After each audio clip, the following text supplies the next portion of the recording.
I would like to call this village board meeting of Thursday, November 16, 2023 to order. Will Ms. Jazz please take the roll?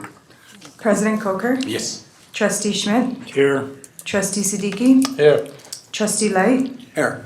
Trustee Meritato? Here. Trustee Pojek? Here. Trustee Schroeder? Here. Please stand and join me in saying Pledge of Allegiance. Allegiance to the flag of the United States of America and to the republic for which it stands, one nation, under God, indivisible, with liberty and justice for all.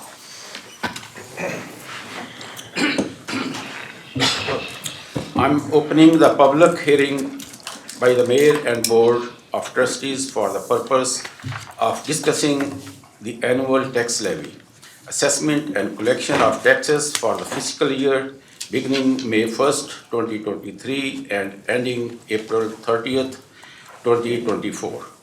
Is there anyone in the public that would like to address this board? Anybody from public? None? I think there's one. Okay. Please state your name and address.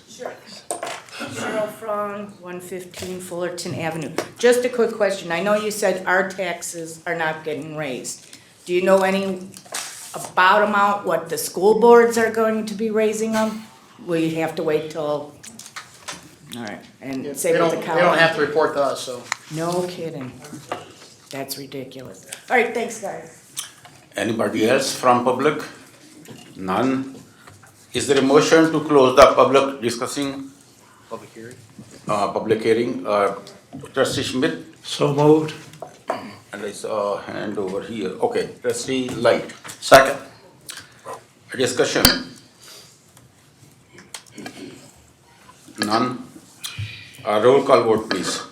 Trustee Schmidt? Yes. Trustee Siddiqui? Yes. Trustee Light? Yes. Trustee Meritato? Yes. Trustee Pojek? Yes. Trustee Schroeder? Yes. Public hearing is now closed.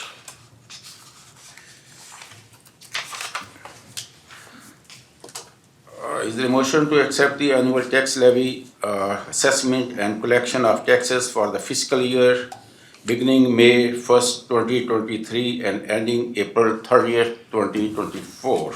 We don't need that, Mayor. No? Not here, no. Okay, just remove that. You need it? No, Okay. or do we have an ordinance for later or no? Yeah, first reading on the ordinance. Yeah, so tonight. we could do it then. It'll Okay. just be a first reading. Okay, that's done. Community announcement.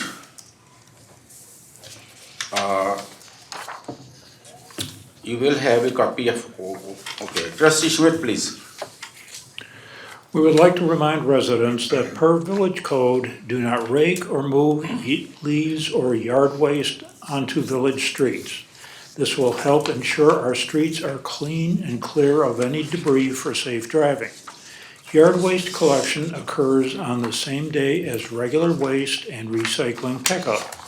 The final collection day for yard waste will be November 29th, November 30th, and December 1st, depending upon when your usual garbage and recycling pickup occurs. If you have any questions, please call Republic Services at 847-981-0091. The Village of Glendale Heights invites the entire community to celebrate the start of the holiday season with the annual tree lighting ceremony on Monday, November 27th. The ceremony will be from 6 p.m. to 7:30 p.m. at Camera Park and will feature holiday hayrides, crafts, and more. If you have any questions, please contact Jessica at 630-260-6060 or visit the Leisure Services Department website at www.ghrec.org. Thank you. Welcome. Trustee Stop by Glendale Heights Police Department training room on Thursdays for the Glendale Heights seasonal market. Please note this new temporary location throughout the month of November. Shop for local produce, crafts, and more from locally sourced vendors and enter for a chance to win a weekly raffle prize. The market runs every Thursday from 11 a.m. to 5 p.m. If you would like to be a vendor or for more information, please contact Tanya Mako at 630-909-5459. The Glendale Heights Christmas Sharing Program helps give back to those families in need during the holiday season. We understand the importance of the holidays and challenges that many families face each and every day. Christmas sharing gift trees with wished for items on ornaments are available at Village Hall, the Center for Senior Citizens, and the Sports Hub, as we try to give back to those in need. So this Center for Senior Citizens, that has been renamed to Linda Jackson Center for Senior, correct? Yes. We may need to correct that, yeah. If you are interested in making a monetary donation to support the Christmas sharing program and give back to the community, please contact Dennis Statura at Dennis_Statura@glendaleheights.org. Trustee Light, please. While writing your holiday greeting cards to friends and family, please remember our military personnel who have or who are currently serving our country during the holidays. The village is collecting holiday greeting cards and will mail them in time for the holiday delivery. Please drop off your holiday greeting cards to Village Hall by December 7th. Please do not put cards in envelopes, decorate cards with glitter or add personal contact information like email or social media. For more information, please call Jessica at 630-620-6060. Thank you. You're welcome. Ms. Jess. Thank you. The next coffee and chat with the village president will be Saturday, December 2nd at the Linda Jackson Center for Senior Citizens from 10 to noon. If you are unable to attend and have any comments, suggestions, or questions for the village president, please call the village president's office anytime at 630-909-5302. Thank you. You're welcome. Trustee Pat. Join us for breakfast with Santa at Glendale Waste Golf Club on Saturday, December 16th, from 9 a.m. to 11:30 a.m. Breakfast would include all-you-can-eat pancakes and sausage and a beverage. The price of an adult breakfast is $5 and a children's breakfast is $3. Photos with Mr. and Mrs. Claus are $2. No registration is required and the event fee is paid at the door. Don't miss your chance to tell Santa what is on your list for Christmas. Keith, are you gonna have something for us at the party? Sure. Okay. You know what I mean, right? Yes. Okay, thank you. The Victorian Christmas makes a return as we showcase the history of the village of Glendale Heights. Visit the historic house located at 311 Windy Point Drive on Monday, December 4th from 6:30 p.m. to 8 p.m. and experience what a Victorian Christmas might have been 100 years ago. Admission is free and refreshments will be served. Self-guided tours of the home will be offered and children will have the opportunity to make decorations to take home. For more information on the Victorian Christmas, please contact the Sports Hub at 630-260-6060. Trustee Pojek, please. During the remainder of November, parking restrictions will be in effect from 8 a.m. to 4 p.m. due to street sweeping. Color-coded no parking signs are posted in 4 different zones throughout the village. Parking is prohibited on Monday for the red zone, Tuesday for the blue zone, Wednesday for the green zone, and Friday for the brown zone. To find out your zone, visit the village website. For any questions on the street sweeping program, please contact Public Works at 630-260-6040. Trustee Schroeder, please. The Linda Jackson Center for Senior Citizens is a senior health insurance program sponsored site and is offering open enrollment assistance for senior citizens now through December the 7th. Our trained volunteered counselors can provide a one-on-one assistance to Medicare beneficiaries and their caregivers. Volunteer counselors can provide you with the information you need to make educated decisions about your insurance. Please call the Linda Jackson Center for Senior Citizens at 630-260-6050 to schedule an appointment for assistance with your health insurance questions.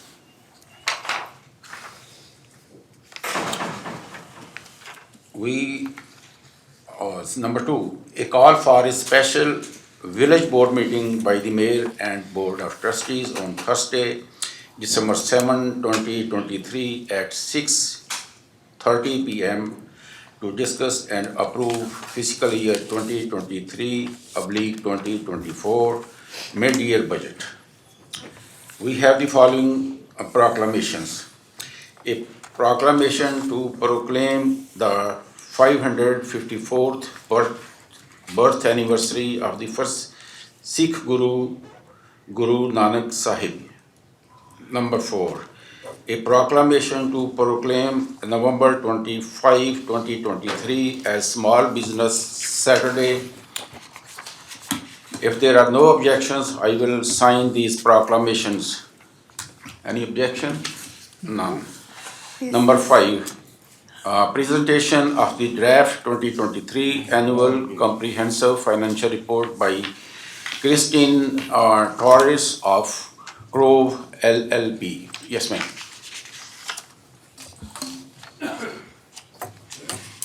Good evening, everybody. Thank you for having me here today. My name is Christine Torres. I'm a partner with Crow, here to talk about the fiscal year ended April 30th, 2023 audit. I also have my senior manager for the engagement here with me today, Hollis Hansen-Pollock. And we'd like to start off with just by saying thank you to the village for all the assistance from the finance department on getting us through the audit and being here timely to present to you at this meeting. I'm going to go ahead and just go through quickly a quick audit overview of the process itself, and then move into the audit results under the financial statement review, and then finish up with some required communications to this board. So the audit timeline begins way back in April with the fiscal year end close. We start in April by meeting with management to gain an understanding of what has happened throughout the year. And it goes all the way through now where we're finishing the audit and issuing the final financial statement. So we do cover a lot during that time period. The first thing that we do throughout that time period is assess the controls at the village, gain an understanding of how transactions are processed, how they're gathered, how segregation of duties between different activities occurs. And then that all leads us into our field work. Based on all of those different controls and how things are working together, we then understand what we need to do to gain an understanding of how the amounts at the end of the year are fully supported or where we might need to test additionally. And then that leads us to the reporting phase in the completion project. And that's where we're understanding how the report comes together, how things are grouped, and all the support for the footnotes that support the financial statements. Based on all of this various stages of testing, it leads us to our independent auditor's opinion. And I'm happy to say that for this fiscal year, our independent auditor's opinion is unmodified. What that means is that there are no changes to any of the amounts that management provided us. All the amounts within the financial statements and the notes were fully supported, and we had no deviations from what management gave to us as we went through that process. When you look at the financial statements, a few things to point out. Highly recommend reading the management's discussion and analysis. That's a really good high-level summary of the statements in total and all of the information that follows it. I did want to point out that you'll see two sets of statements, the government-wide statements, which are unique as they're really only presented in the financial statements because they do include the capital assets and long-term debt of the village. Whereas the fund financial statements are more what you're used to seeing in budget to actual reports and the transactions throughout the year, because those are on a current basis. I am happy to say that last year, the village again received the GFOA, the Government Finance Officials Association Award for excellence in reporting, and will be submitting again this year. It is a very high honor that the village continues to receive, and it really just shows what a good submission that your financials are in total, and that the effort that the finance department puts into putting those together. When we go through that, one thing that we look at for GFOA is where your general fund balance is at the end of the year. I'm happy to say again, it was positive, which is where you want to be. That means you have enough money within your cash to continue spending. Your fund balance has actually at the end of this fiscal year about 10.5 months worth of expenditure. So what that means is if revenue stopped coming into the village, based on what you currently have in play, you would have about 10 months worth of expenditures at the normal operating level that you could continue on. GFOA recommends a minimum of 2 months in fund balance, and your village policy recommends a minimum of 4 months. So you are above both of those policies. And that statistic is actually very close to where you were at the end of last year. So even with the revenues and expenditures for this year, there has not been much fluctuation from the previous fiscal year. And then finally, after the statements themselves are the footnotes, which just provide a lot more detailed information on the numbers that are presented. In addition to the financial statements, we had some other additional audits this year. We have an audit over your federal funds, and this audit comes into play when you have more than $750,000 of federal expenditures. As part of this, we look at your controls that are in place, and I'm happy to report that you had no material weaknesses and no significant deficiencies within your control structure for financial reporting, as well as over your grant process. So here again, no findings, no issues, and no non-compliance issues. One of the major grants that we looked at this year is the Illinois EPA loan. Of that money that came through, what we're looking for is that it's being spent in compliance with what the agreement states. One other specific area that we spent time looking at was the coronavirus state and local fiscal recovery funds. As you can see, there was almost $900,000 spent, and the balance of about $3.7 million that was received was not spent during the fiscal year that we audited, but it will be coming up in this next fiscal year. So in this next fiscal year, we anticipate another federal audit to look at that funding and how that money was spent. One other final report that we look at is we do testing over your tax increment financing districts, or your TIF districts. And what we have to look for here is based on state statute, whether or not the expenditures that occurred within those TIF funds were appropriate. They followed what the original agreement outlined and related to businesses within the TIF districts. I'm happy to say that as we completed that testing, we had no non-compliance that was issued within those areas as well. So all in all, for all the reports, you have an unmodified opinion, no significant deficiencies, no material weaknesses, and no issues with non-compliance. One thing that I wanted to touch on here is, as I noted, the summary of significant accounting policies are within the notes to the financial statements. And within those notes, you'll see that there was a new accounting standard that was implemented during this fiscal year. It relates to leases. The GASB had gone through their standards and updated some of their standards, where in previous years you've had capital leases and operating leases. And now all of those have combined into just one accounting type, leases, and all have to be recorded, where previously only one of those types had been recorded. Just as a reminder, when you look at the financial statements, there are some judgments and estimates within the financial statements. So there are some numbers that are management's analysis and best recommendations, and we do test those, and we have agreed with everything that management has presented.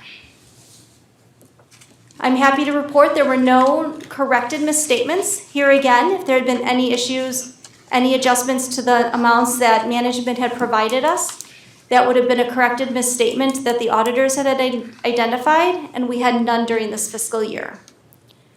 We have one uncorrected misstatement, which is common among all villages and municipalities, as it has to do with IMRF, and it's based on their reporting and their timing of items. So this is a carryover from year to year and not something that's unusual. One thing we look at is some significant unusual transactions, and as I noted, the Illinois EPA loans is a significant and unusual transaction that's material for your financial statements. So it is something that we take a look at and we have tested in detail in this fiscal year. And finally, just wanted to point out some of the final required communications that as we went through the audit, we did not have any difficulties with management in getting information. Everyone who we talked to and dealt with at the village was very open and provided us with the information quickly and timely in order to do the audit. No disagreements with management in regards to how transactions are recorded or information we're asking for. And really, we did not have to have any outside consultations or issues with related parties. So all in all, a really strong audit and a very good audit with the outcomes that you would hope to see at this point in time. So I will stop there to see if there is any questions that I can answer in regards to the audit.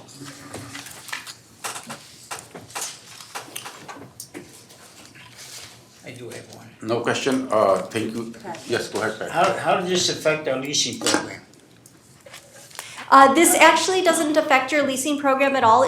We take a look at the program to determine how it's recorded in the financial statements. So what we had to do was we looked through there to gain an understanding of what was outstanding, and we have added those to the financial statements as an asset and a payable. Okay, thank you. Absolutely. I have one question.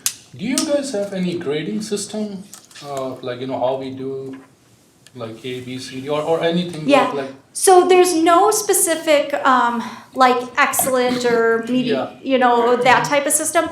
Really what we would look at is if there were findings within the different reports. So if you had a material weakness that basically says you failed in a category, you didn't do what you were supposed to do. A significant deficiency would be more along the lines of you messed up, but it wasn't material, so you're more like a C. So you're definitely well above all of those because we had no material weaknesses and no significant deficiencies. Okay. So you're definitely in the tops of the reporting category. Okay. As same with an unmodified opinion. If you had a qualified opinion, that would be telling people that something's wrong, there's no support, and you're down towards the bottom. Okay, thank you. Credit rating, where do we sit at? Good question. I'm going to defer that question. The current credit rating from Moody's is a AA3. Nice. Very good, very solid. Any more question by trustees? None? Thank you, Ms. Christine. Thank you so much. Appreciate being here tonight. Thank you. Thank you. Have a good holiday next week, everybody. You too. Is there anyone in the public that would like to address this board on an agenda item only? Yes. Good evening. I'm here to address the board on, excuse me, the agenda item new business number 13, which is the Craft Grow operation, 600 Wall Street. I also noticed that today there's been a request for first reading to be waived. I would ask the board to not consider that request and to deny that request for a number of reasons. The first is, thankfully, the Illinois Department of Agriculture has a website that shows the licensees throughout the entire state of craft growers, cultivation centers, et cetera. And so we were able to find where some were operating locally. My wife and I took a little road trip Sunday morning up to Elk Grove Village, where there's a cultivation center operating. It's about the same size as what's being proposed here on Wall Street. We wanted to see if the odor was escaping the building. The wind was out of the south that day, temperature 48 degrees, and very low humidity, just for the record. On the south side of the building, couldn't smell a thing, which was great. We thought, okay, well, maybe this isn't going to be an issue. But again, the wind was out of the south that day, so we went to the north side, about 350 feet away, and the odor coming out of the building was overwhelming of raw cannabis. So So I said, well, okay, we're still kind of close, let's move a little further away. So we went 1 block over still, so we're about 1,000 feet away. Still very noticeable odor of raw cannabis. I'd like to point out that the nearest home in Elk Grove Village to that cultivation center was over 2,700 feet away, about a half a mile. In Glendale Heights, houses are 1,300 feet away to the south and 1,400 feet away to the east. So what we were smelling about 1,000 feet away could probably be anticipated very similar to that on Mill Pond Drive, on Brittany Lane, on Hale Court. And I'm very concerned that this is going to be an issue moving forward. We also went to Rolling Meadows, which has another craft grow operation. The Illinois Department of Agriculture's website indicates that it has operational approval. However, when we arrived at the site, it was difficult to tell whether they were actually operational or not. There was no fence surrounding the building as there was in Elk Grove Village and as is proposed here in Glendale Heights. There were no cars in the lot. There was a dumpster parked out in front of it. So though it could have been operational, it didn't seem to be at the time. I will say, there was no odor that we smelled when we went to the north of that building. Again, the wind was out of the south that day. But I will say in that area, the nearest home is over 2,000 feet away. Both of these are, the one in Elk Grove Village is in the middle of one of the largest business parks in the country. And also the Rolling Meadows one is a very large business park. One of the things that we did not hear at the Committee of the Whole was the answer to the question of enforcement. Should there be escaping odor from this business, what kind of enforcement are we going to be able to take in order to stop that? And I'm concerned because in the petitioner's application, they talk about the potential of odor escaping. And even here on the Committee of the Whole meeting, they talked about being able to stop 97% of the odor.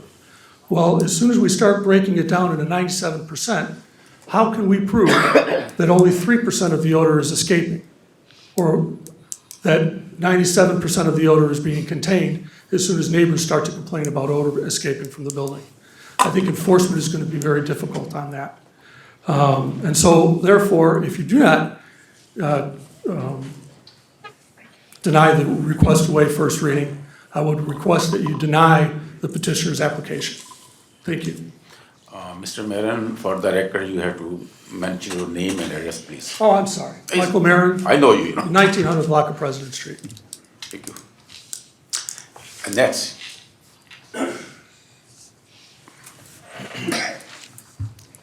Hi, good evening. Michael Somerville, Paul Street, Glendale Heights. I'm a retired police officer for the Village of Glendale Heights, former DARE officer, and a former school board member for this school district. I wish you guys would reconsider your vote, or to vote for this. Why are we going to have this in Glendale Heights? I was told, oh, well, it's legal. Well, why does it have to be legal? Why do we have to have something in our town that's legal? The petitioner doesn't even live in Glendale Heights. He lives in Bloomingdale. Put it in Bloomingdale. Why do we need to do this? When I came here, and I bet you've seen me at these meetings, I came in here, we talked about when the infusion. I said it's not over. And sure enough, a couple months later, what do we got? A growing thing. I went to the planning commission, and his goal was to branch out and have this, selling a store.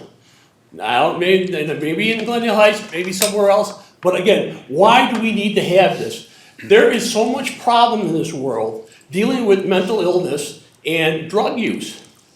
And all this is money. Don't look at it as money. Our children are very important to us. They are to me. They are getting involved. They are taking the stuff from their parents, who went out and bought it legally or whatever, and come in there, and then they're coming into it. I've told a couple instances where they showed up at school with the gummy bears. But again, is this what you want for your village? I've been here for 63 years, and I fought the reputation of Glendale Heights being known what? As ghetto heights. Let's put everything in Glendale Heights. When we had the trash station, it was, let's not have it here.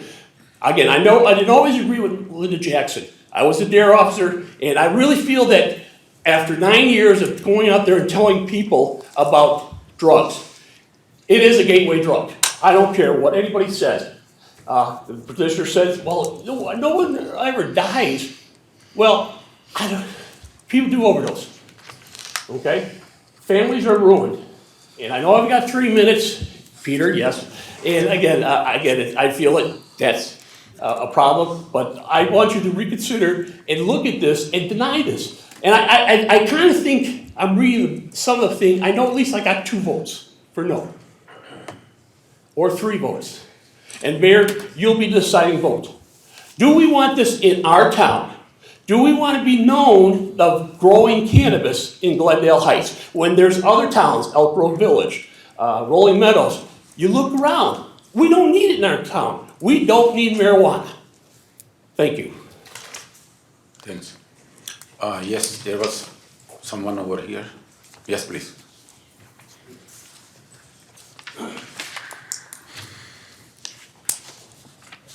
A little change of discussion, but my name is Samay Rajan Verma of the 2000 block of Bainbridge Boulevard in West Chicago, speaking on the proclamation for the 554th birth anniversary of the first Sikh Guru, Guru Nanak. Esteemed ladies and gentlemen of the public, esteemed Mayor Chaudhry Ma Khokar, and respected members of the Glendale Heights Village Board, I stand before you today with a heart full of gratitude on behalf of the vibrant and diverse community of Glendale Heights, Illinois, to express our heartfelt thanks for a generous proclamation recognizing Guru Nanak's 554th birth anniversary. This proclamation is not just a piece of paper to us. It is a symbol of unity, inclusivity, and respect for the cultural diversity that enriches our village. Guru Nanak's birth anniversary is a significant and cherished occasion for millions of Sikhs around the world, as well as for Hindu Punjabis who celebrate this holiday. It marks the birth of the first Sikh Guru, Guru Nanak Dev Ji, the founder of Sikhism, and is a time of reflection, renewal, and celebration. Your proclamation is not just a gesture of goodwill, but a profound acknowledgement of the contributions made by our Sikh and Hindu Punjabi neighbors to the fabric of Glendale Heights. It sends a powerful message that our community embraces cultures and religions all, fostering an environment of inclusivity, tolerance, and understanding.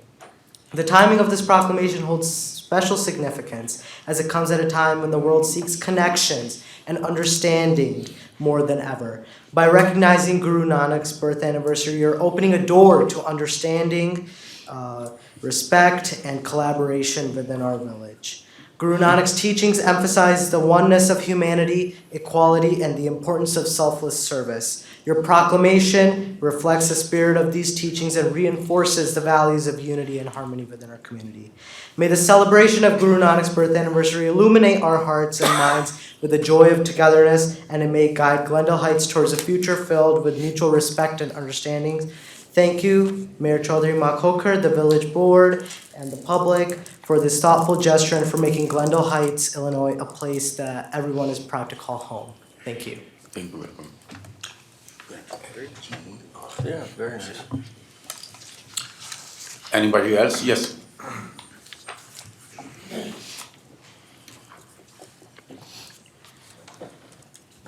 At Pope Wayne Avenue. Sorry, Mike. I have a question because first let me say I appreciate what the chief and Mike said, although I'm on the other side. I don't see a problem with it, but I do have a question. It says an ordinance granting a conditional use to the permit for an adult use cannabis craft grower. So my question, I guess maybe to you, Pat, but did they meet the criteria for the conditional use? Yes. They meet all criteria, right, Mike, at the plan commission when we were there? That's They meet correct. all requirements.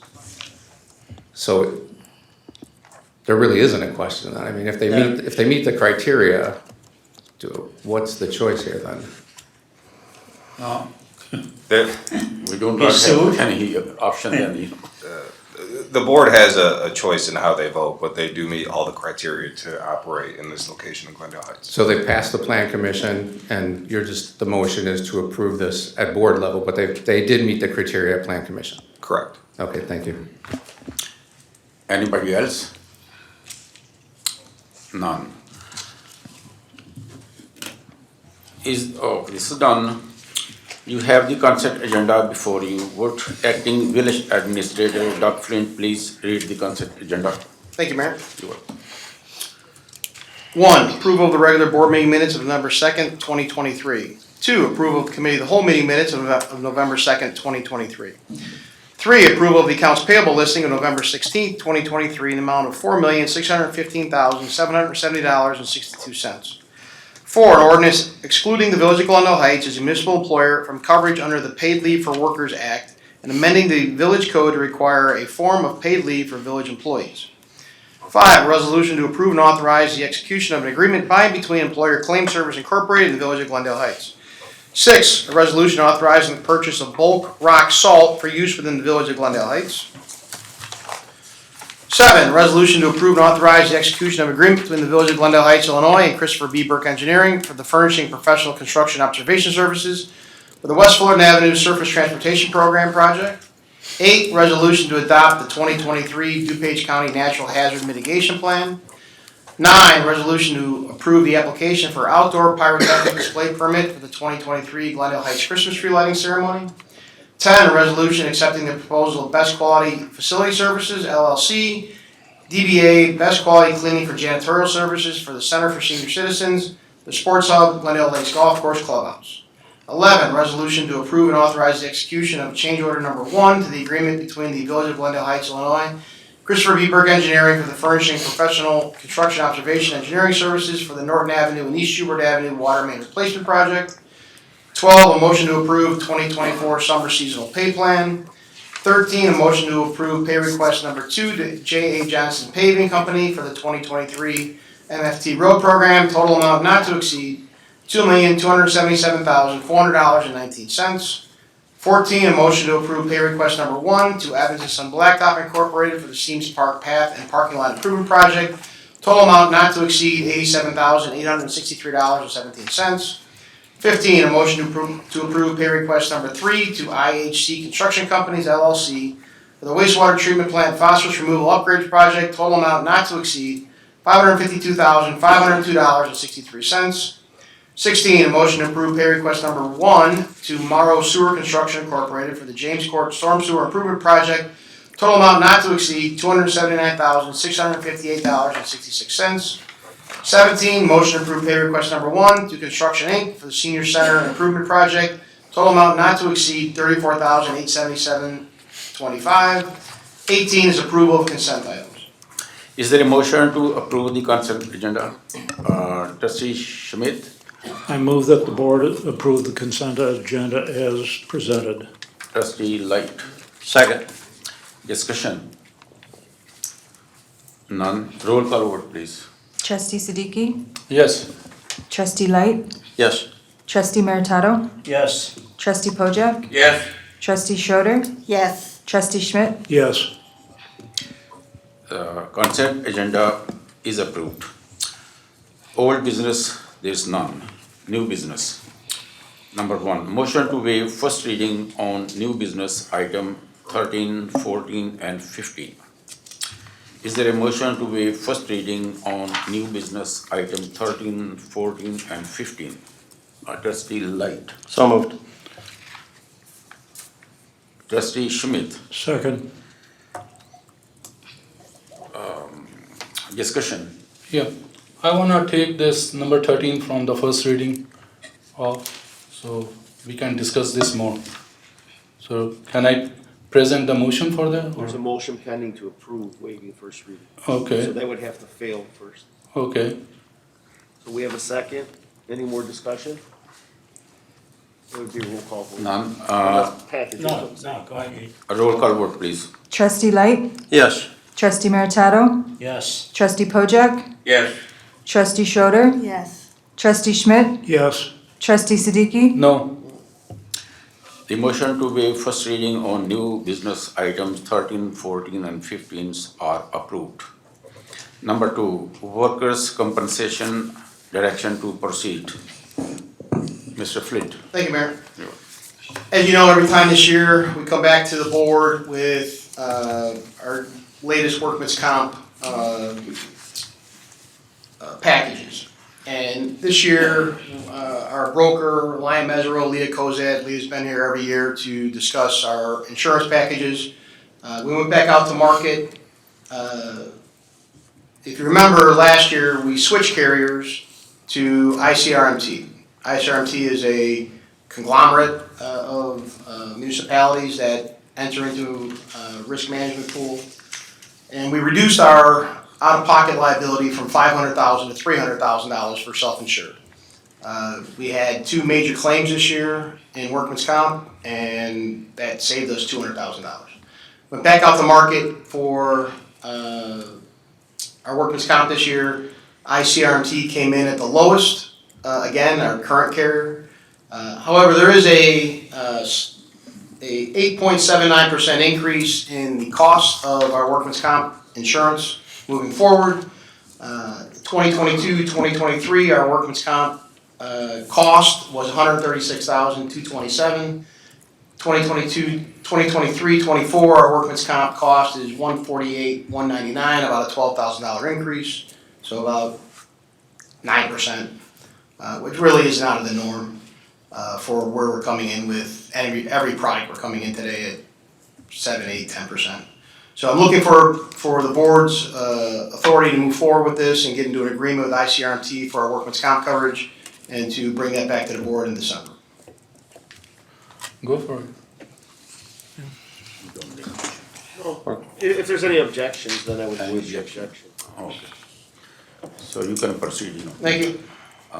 Number 3, an ordinance providing for the levy, assessment, and collection of taxes for the fiscal year beginning May 1st, 2023 and ending April 30th, 2024 for the village of Glendale Heights, DuPage County, Illinois. First reading.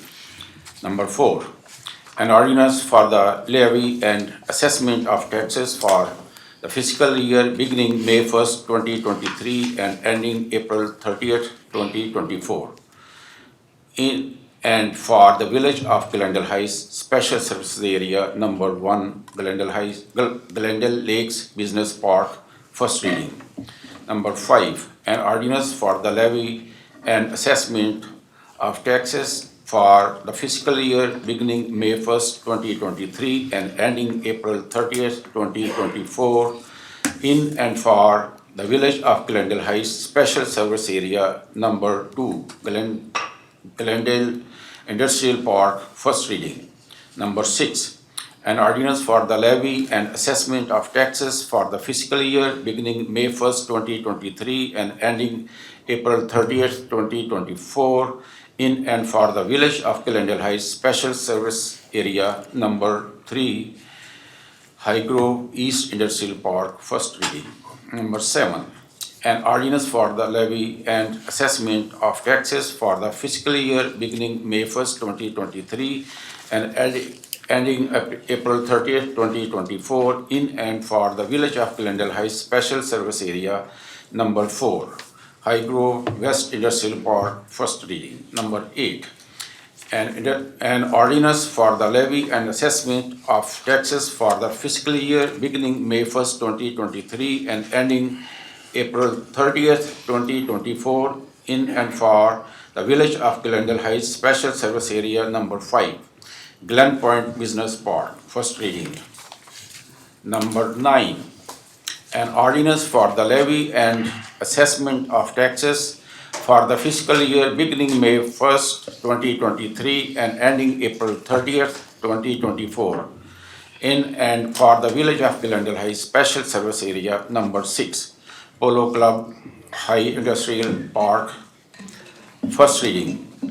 Number 10, an ordinance for the levy and assessment of taxes for the fiscal year beginning May 1st, 2023 and ending April 30th, 2024 in and for the village of Glendale Heights Special Area Number 7, Saco Industrial Park. First reading. Number 11, an ordinance for the levy and assessment of taxes for the fiscal year beginning May 1st, 2023 and ending April 30th, 2024 in and for the Village of Glendale Heights Special Service Area Number 8, Glendale Heights Business Park, first reading. And number 12, an ordinance for the Village of Glendale Heights, DuPage County, Illinois, partial abatement of the 2023 tax levy for 24,210,000 general obligation bonds, Series 2019, first reading. 13, 14, and 15's first reading is waived. Number 16. No, you have to read. You gotta read them. Oh, you gotta read them, we gotta hold on. Oh, okay. 13, an ordinance granting conditional use to permit an adult use cannabis craft grower facility and the conditional use to permit an adult use cannabis infuser facility for 600 Wall Street in High Grove Center of DuPage West Campus in the Village of Glendale Heights from November 2nd, 2023, COW request to waive first reading ordinance 2023-76. Is there a motion to adopt ordinance 2023-76? Trustee Light. So moved. Second, who's second? I need second motion. Trustee Schmidt. Second. Discussion. Yes. Siddiqui, Trustee Siddiqui. Yeah, I have a question about when you take these cannabis or whatever, if, you know, in US we have a drug test before we do any employment. Are you marked positive when you take these drugs, or does anyone know? It might be a good idea to have the petitioner come forward to try to best answer that question. Trustee Siddiqui, is that a question to the village or to the petitioner? To anyone, I mean, they can also answer if they know. Are you talking about village employees? I mean, I'm talking about any employee, like usually when you go out for any employment here in US, they require a drug test, you know. They take your sample of your urine and they do a drug test. So if you take cannabis, does it comes as positive or not? Yeah, I mean, it usually stays in, sorry, my name Louis Bolahanis, usually stays in your system about 2 weeks to a month, depending on your fat content. Yeah, so how is it gonna help? I mean, if a person take this thing and wanna apply for a job, obviously he's going to be denied to get a job. And I have personally knows because I have seen in our company this thing happens, and that's the reason why I asked. So how can I request the board that we shouldn't be allowing these things to our village. It's gonna ruin the whole thing. It's basically any person who is taking these things going to be denied for the job if he's going to apply for a job. Trustee, I don't mean to stop you, but that's on a case-by-case basis by employers. You can't be denied a job just because you use cannabis. There could be rules that you can't be I know for the fact under the influence at the time. That's the one of the fact which I know personally because I have seen this in my company, and that's the reason why I asked. Yeah, I definitely understand that. That's, as you said, it's a case-by-case basis depending on the employer. I just want to make it very clear that the craft grow, we do not sell to any individual, any consumer, any citizen. We only are able to sell to business, or even better, licensed, directly to license. I understand, So, right. but the product is going to be the cannabis, exactly. right? Like the current dispensary, Ivy Hall, will sell directly to citizens, which they're doing currently. Thank you. Yeah. Trustee Pojek. I have a question. Mike, maybe you can answer this. Mr. Marin brought up a good point there regarding the odor coming from these growers. Sure. Have the village, the state have any complaints on this that you're aware of? Not that I'm aware of, no. Did you do any checking on it? if people were complaining to the state or? The neighbors, anybody.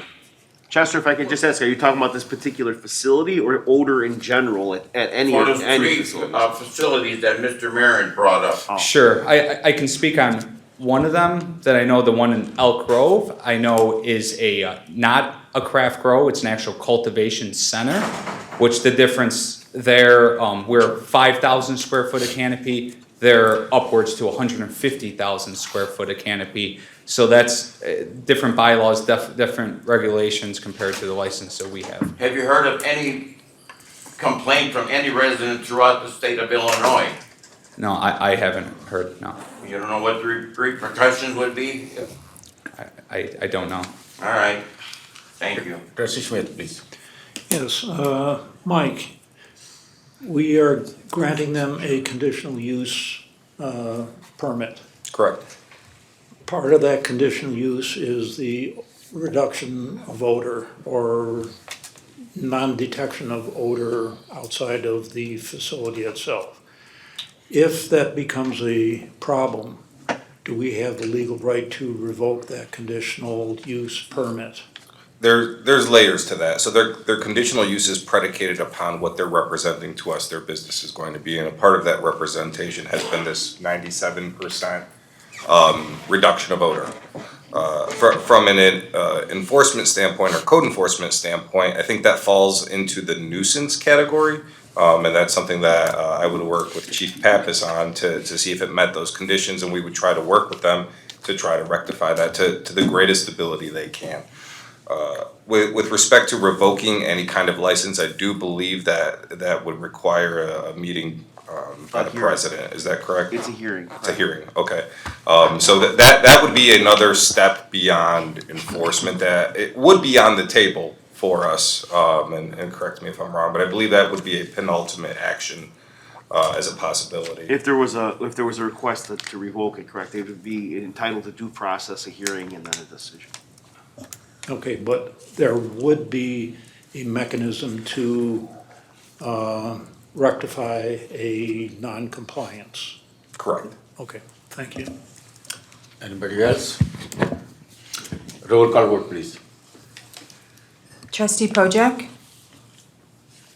I'm undecided on this right now. I don't know really what to do. I feel for the two residents that were complaining about this, and I know I voted for it when we had their meeting a couple months ago, or whenever it was, a couple meetings ago.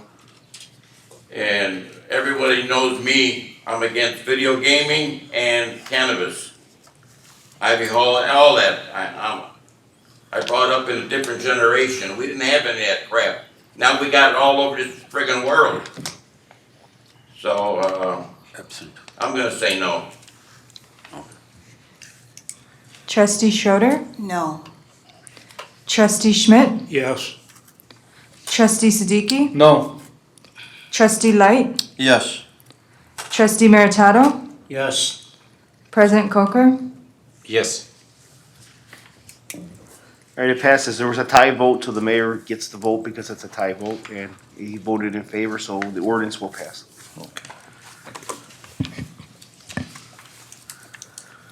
The motion to adopt ordinance 2023-76 is approved. 14, an ordinance to waive bid to approve and authorize the execution of an agreement by and between North American Midway Entertainment, All-Star Amusement LLC and the Village of Glendale Heights. Request to waive first reading ordinance 2023-77. Is there a motion to adopt ordinance 2023-77? Trustee Schmidt? Yeah, Need a second. Trustee Pojek? So moved. Discussion? Discussion none? Yeah. Roll call vote, please. Trustee Schroeder? Yes. Trustee Schmidt? yes. Trustee Siddiqui? Yes. Trustee Light? Yes. Trustee Meritato? Yes. Trustee Pojek? Yes. The motion to adopt ordinance 2023-77 is approved. Number 15, An ordinance approving a water purchase and sale contract between the DuPage Water Commission and the Village of Glendale Heights. Request to waive first reading ordinance 2023-78. Is there a motion to adopt ordinance 2023-78? Trustee Light. So moved. Second. Trustee Siddiqui, second. Discussion? None. Roll call vote, please. Trustee Meritato? Yes. Trustee Pojek? Yes. Trustee Schroeder? Yes. Trustee Schmidt? Yes. Trustee Siddiqui? Yes. Trustee Light? Yes. The motion to adopt ordinance 2023-78 is approved. Number 16, a resolution approving an extension of the water supply contract between the DuPage Water Commission and the City of Chicago. RES 2023-R-123. Is there a motion to adopt resolution 2023-R-123? I need motion for that.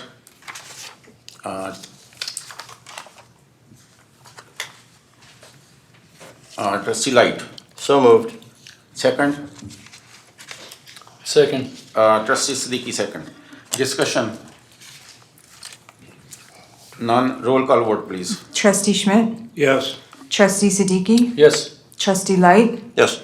Trustee Meritato? Yes. Trustee Pojek? Yes. Trustee Schroeder? Yes.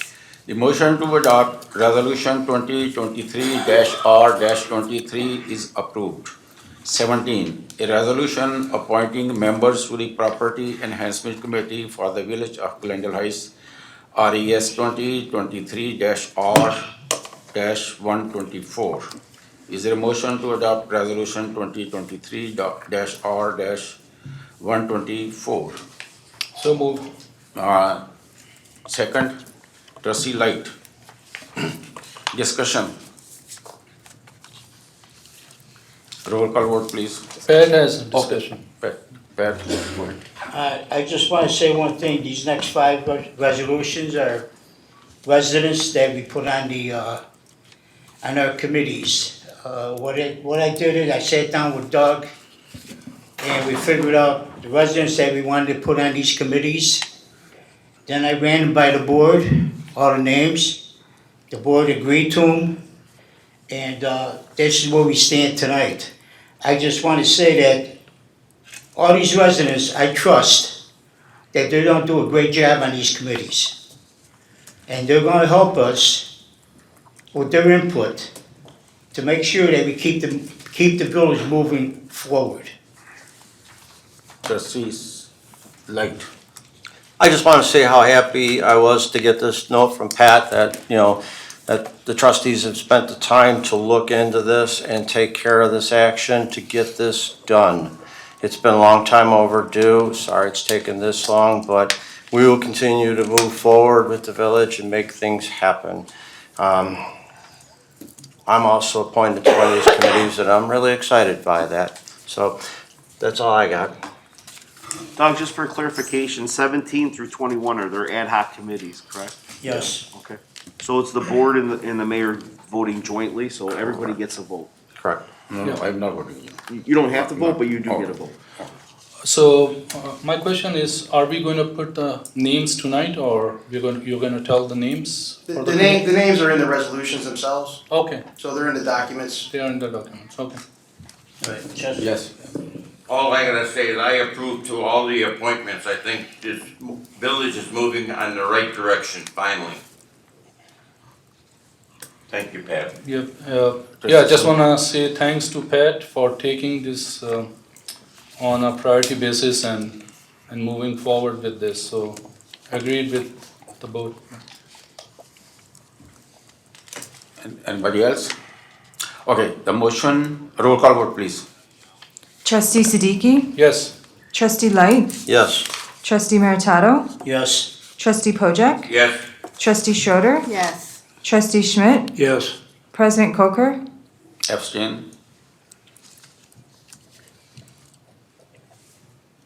It's approved. So it's approved? It is approved. It's approved, So yes. he has to say it's approved. The motion to adopt resolution 2023-R-124 is approved. Number 18, a resolution appointing members to the Parks and Recreation Committee for the Village of Glendale Heights, RES 2023-R-124. Is there a motion to adopt resolution 2023-R-125? Trustee Light. So moved. Trustee Schroeder. Second. Discussion. None. Roll call vote, please. Trustee Light, Yes. Trustee Meritato, Yes. Trustee Pojek, Yes. Trustee Schroeder, Yes. Trustee Schmidt, Yes. Trustee Siddiqui, Yes. President Coker. Abstain. The motion to adopt resolution 2023-R-125 is approved. Number 19, a resolution appointing members to the Historical Committee for the Village of Glendale Heights, RES 2023-R-126.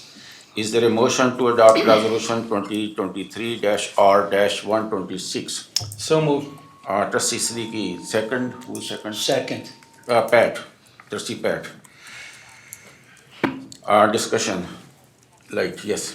As I am chair of this one, I'm really excited because I think I've been in town long enough to actually be part of the history of Glendale Heights. I might be. I'll be looking for help for this, so please come see me, all right? For all the older guys out there and girls that have been around for a while. Thank you. Anybody else? Roll call vote, please. Trustee Meritato, Yes. Trustee Pojek, Yes. Trustee Schroeder, Yes. Trustee Schmidt, Yes.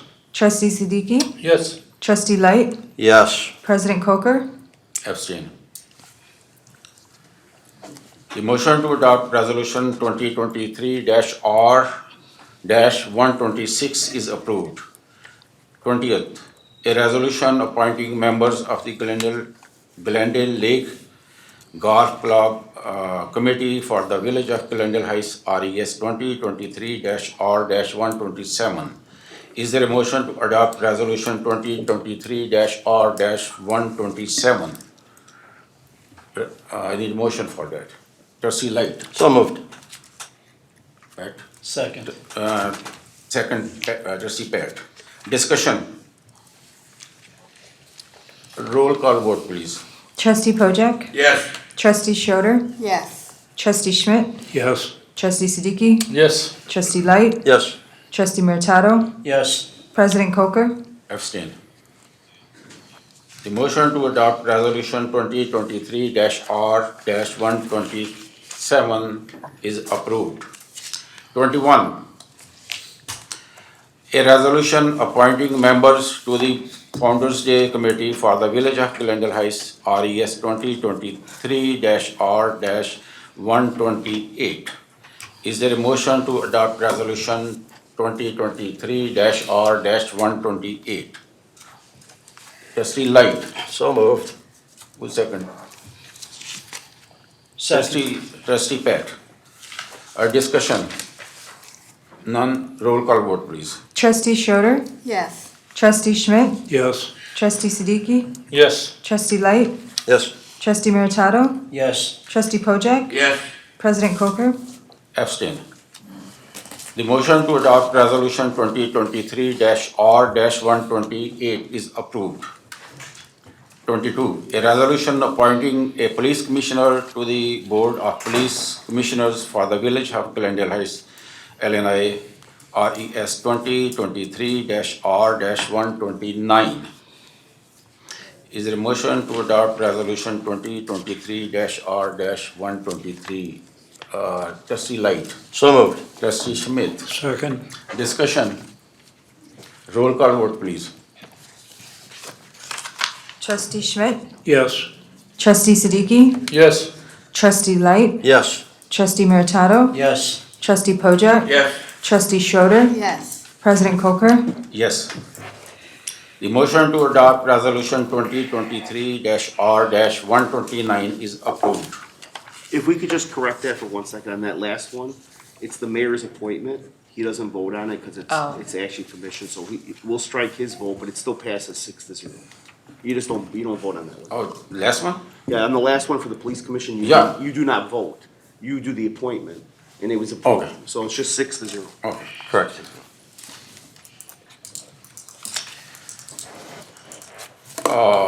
Public discussion.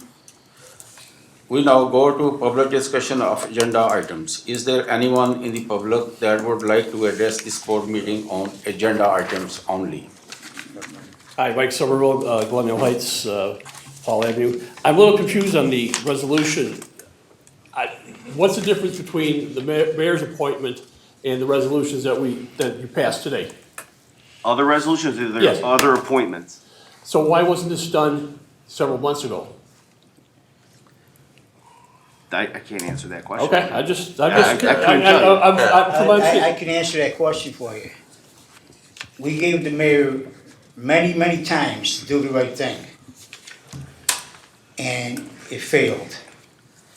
So we decided to do it ourselves. Okay. That's the bottom line. And that's, Peter, that's legal for the village, board members to do that, or is that? Those Okay, ad hoc I committees. just didn't understand the difference. Yeah, the ad hoc committees are appointed by anybody, but approved by the board jointly. Like the police commission is an appointment by the mayor. I know, I applied for that. Yeah. I'm still waiting to see, never heard anything, so. Oh, you're still waiting? Yeah, I'm still waiting. Okay. So that was 2 years ago, so I mean, yeah, nothing personal. But I mean, I just didn't understand why was this get together and do this several months ago, so I mean. Because as a rule, Okay. it's not a procedure that the board and the mayor usually do. Okay, I We mean. usually all combined, put all our heads together and do the right thing. But this situation, it just didn't happen. Okay, I just get, because if there'll be people out there understand, like, what happened? And what, okay, thank you. Anybody else from public? Peter, do I start over or do I pick Yeah, up please where I state left your off? name and address. Huh? You know this procedure, you know. Do I start over or do I pick up where I left off? Well, technically, there's only one speaker, one time. You can only come up one, whether or not, but we'll just, because we already let Mike go, Okay. you got another 3 minutes. Okay, thank you. Mike Marion, 1900 Block of President Street. I just wanted to address one thing again on number 13. I know that the board has passed it. I just wanted to respond to one thing that Ed Pope had brought up in regards to the fact that the Plan Commission had already approved the conditional use. But remember, the Plan Commission is a recommendation. It is not a be-all, end-all of what the board says. During their findings, the Plan Commission had to find that the proposed conditional use will not have any adverse effect relative to noise, glare, odor, dust, or waste disposal, or blockage of light, air, or any environmental effects. The board could have taken into consideration the idea that the odor and 97% of elimination of the odor was not enough and would have had an adverse impact on the neighborhoods surrounding this commercial area. The board chose not to do that. It is disappointing, but I did want to point that out, that just because the Plan Commission said it met the conditional use didn't mean the board had to do that. So, if any of the yes votes want to have a motion to reconsider, I'm sure that the no votes would help along with that. So, thank you very much. Have a good evening. Thank you. Anybody else? Ms. Frank, Mike, you are seconding.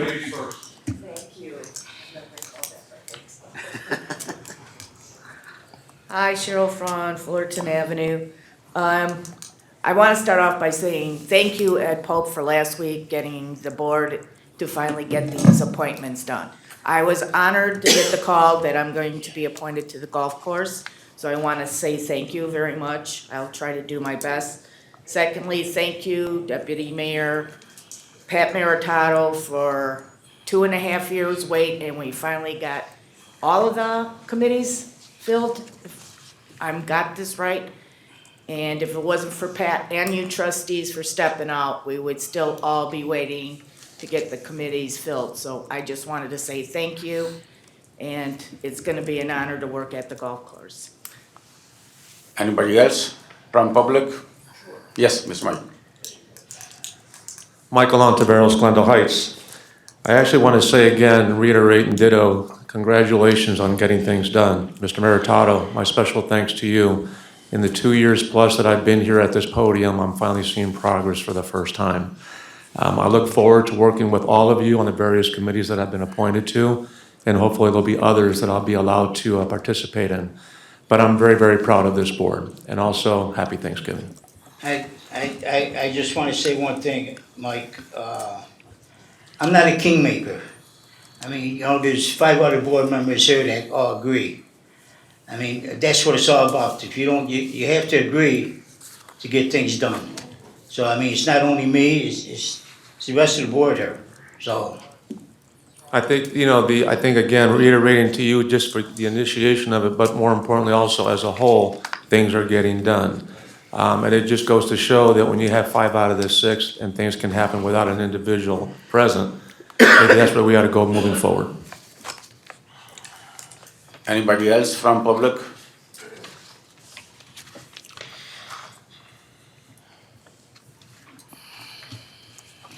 Kim Darling, Greenbrier. You need to understand something. Peter, these are ad hoc committees, Correct, they're not standing committees. standing committees. Yeah, they're not created by, they're not codified in our ordinance. Here's what the ordinance says. Thank you. What, is it an ordinance number? Because I can look it up. 1-6-7 and 1-6-8. One, give me a pen that doesn't work. There you go. 1-6, I'm sorry, go ahead. -7. 1-6-7, B, and 1-6-8. Okay, so that's the difference that you've been talking about, Peter, for the last couple months. It's the mayor appoints and the board concurs. Not on these committees, not on the ad hoc. That's my point. Correct, It's because of this, correct. because of this ordinance. They're, under the law and under our ordinance, they vote jointly, meaning the mayor normally typically doesn't have a vote, but on those committees, he has a vote, because anybody can appoint. Any member of the board can appoint a person to that committee. Okay, so that's what this difference is. Correct. Okay, thank you. Anybody else? Yes. Oh, thanks. It does work. At 12 Wayne Avenue. 2 questions, one for Doug and one for the chief. Doug, in Crow's presentation, they said there was a $3 million surplus for going forward. What's that being spent? What's that for? What is it going to be used for? Was that the COVID money? Yes. Is it dog-eared It's for all- something special? It's all earmarked to water projects. Oh, good, because they've been working on that like crazy by me. And then Chief, congratulations, all of you guys, for getting this done. I mean, it's greatly appreciated, especially after the last meeting. But then Chief, I know that we want to keep moving forward. I would like to ask and recommend, though, that I really think the police commission should go back to 5 members. I know why it was shrunk at the time, and I understand, Chaudhry, it's your appointment, it's not a ad hoc committee, but I think it's a disservice not having a diverse panel of members talking to these young men that are candidates for our future here. You know, you've got people like Mike Somerville and the chief are both here that, 30 plus years they were here. And now you've just got this little panel of people talking to them. I think if you expanded it back to the 5 members, I think it does a greater service to us. And I think it also is a better way to interview those candidates. So I would, hopefully you're considering that or getting the mayor to consider going back to 5 members. We brought that up at our ordinance meeting, and I think the board's gonna address that today. Oh, I did not know that, but It's on the cow, and the mayor made a excellent appointment today for the police commission. So chief. but that's just filling the vacancy you have, that keeps you Correct. still at 3. Yeah, and we got the mayor and I had very good discussions yesterday and today on police commission, and there's some very positive candidates in the pipeline once the board approves moving forward, expanding the board. right? We can't do anything until the board expands. Well, this is no disrespect to you, Chaudhry. I just, it was 5 forever, and for whatever reasons, we downsized to 3. I think it's time now, that especially since you've got all these people appointed, it's a great job appointing all these people, that committee should go back to 5. I think the committee needs it, and I think it's more respectful to the community to have a larger number of people looking at that pool of young men and women. I concur with you, and the board will address that, and the mayor will address that today. Okay, thank you. Welcome. Anybody else? None?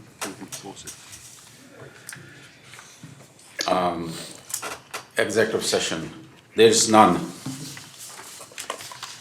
Is there a motion to adjourn? Trustee Light. Motion to adjourn. Second. Trustee Schroeder. Second. Roll call vote, please. President Coker? Yes. Trustee Schmidt? Yes. Trustee Siddiqui?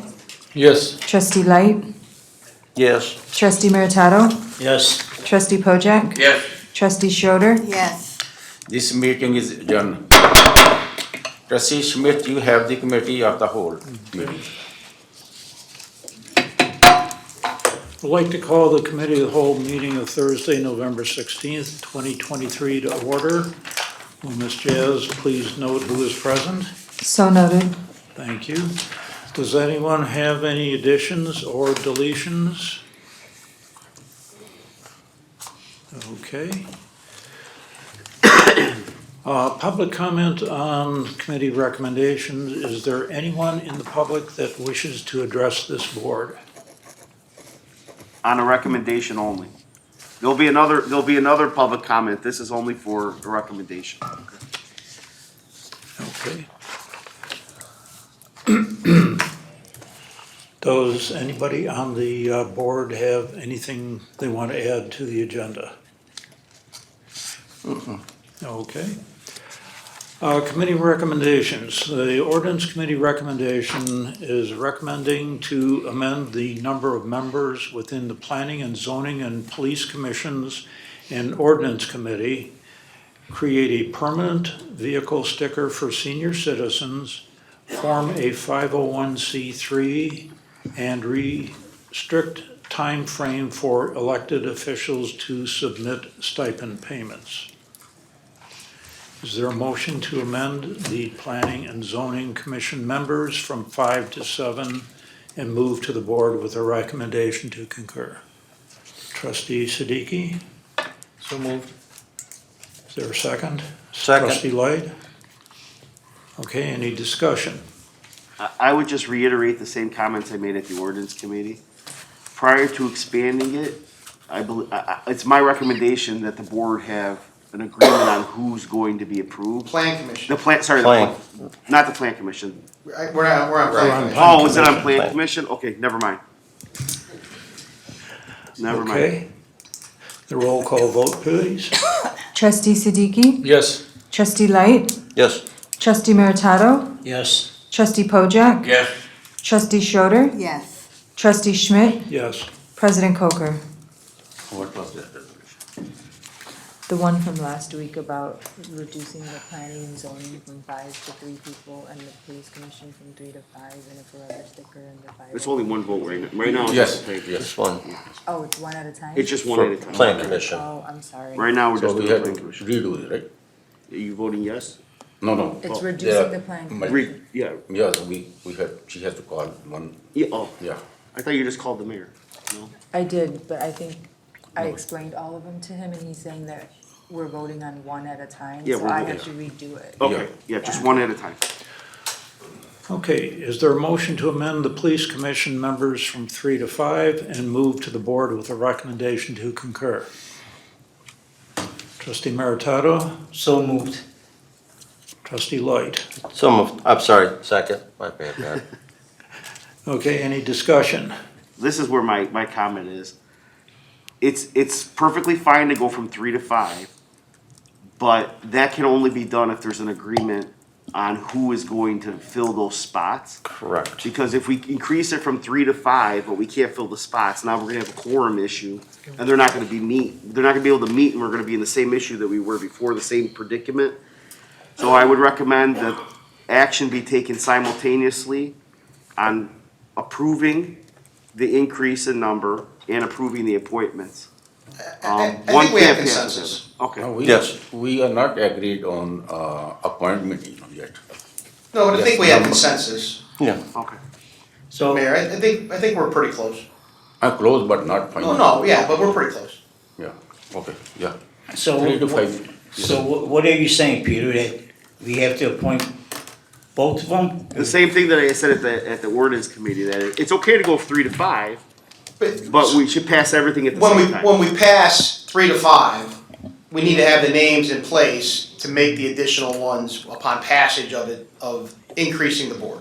Correct. So for police commissioner or for ordinance? Police For commissioner. police For police commission, correct. They need to be approved at the same time so No, I that they have understand. to continue. So- We're in consensus. Okay. So we are gonna do it tonight then? No. No. We have to go, this is gonna go to the board meeting next meeting. Yeah, This is gonna that's a take us recommendation. This goes to new business? Okay. Okay, any more discussion? Roll call vote, please. Trustee Siddiqui? Yes. Trustee Light? Yes. Trustee Meritato? Yes. Trustee Pojek? Yes. Trustee Schroeder. Yes. Trustee Schmidt? Yes, President Coker? Yes. okay. Is there a motion to add 2 resident members to the ordinance committee and move to the board with a recommendation to concur?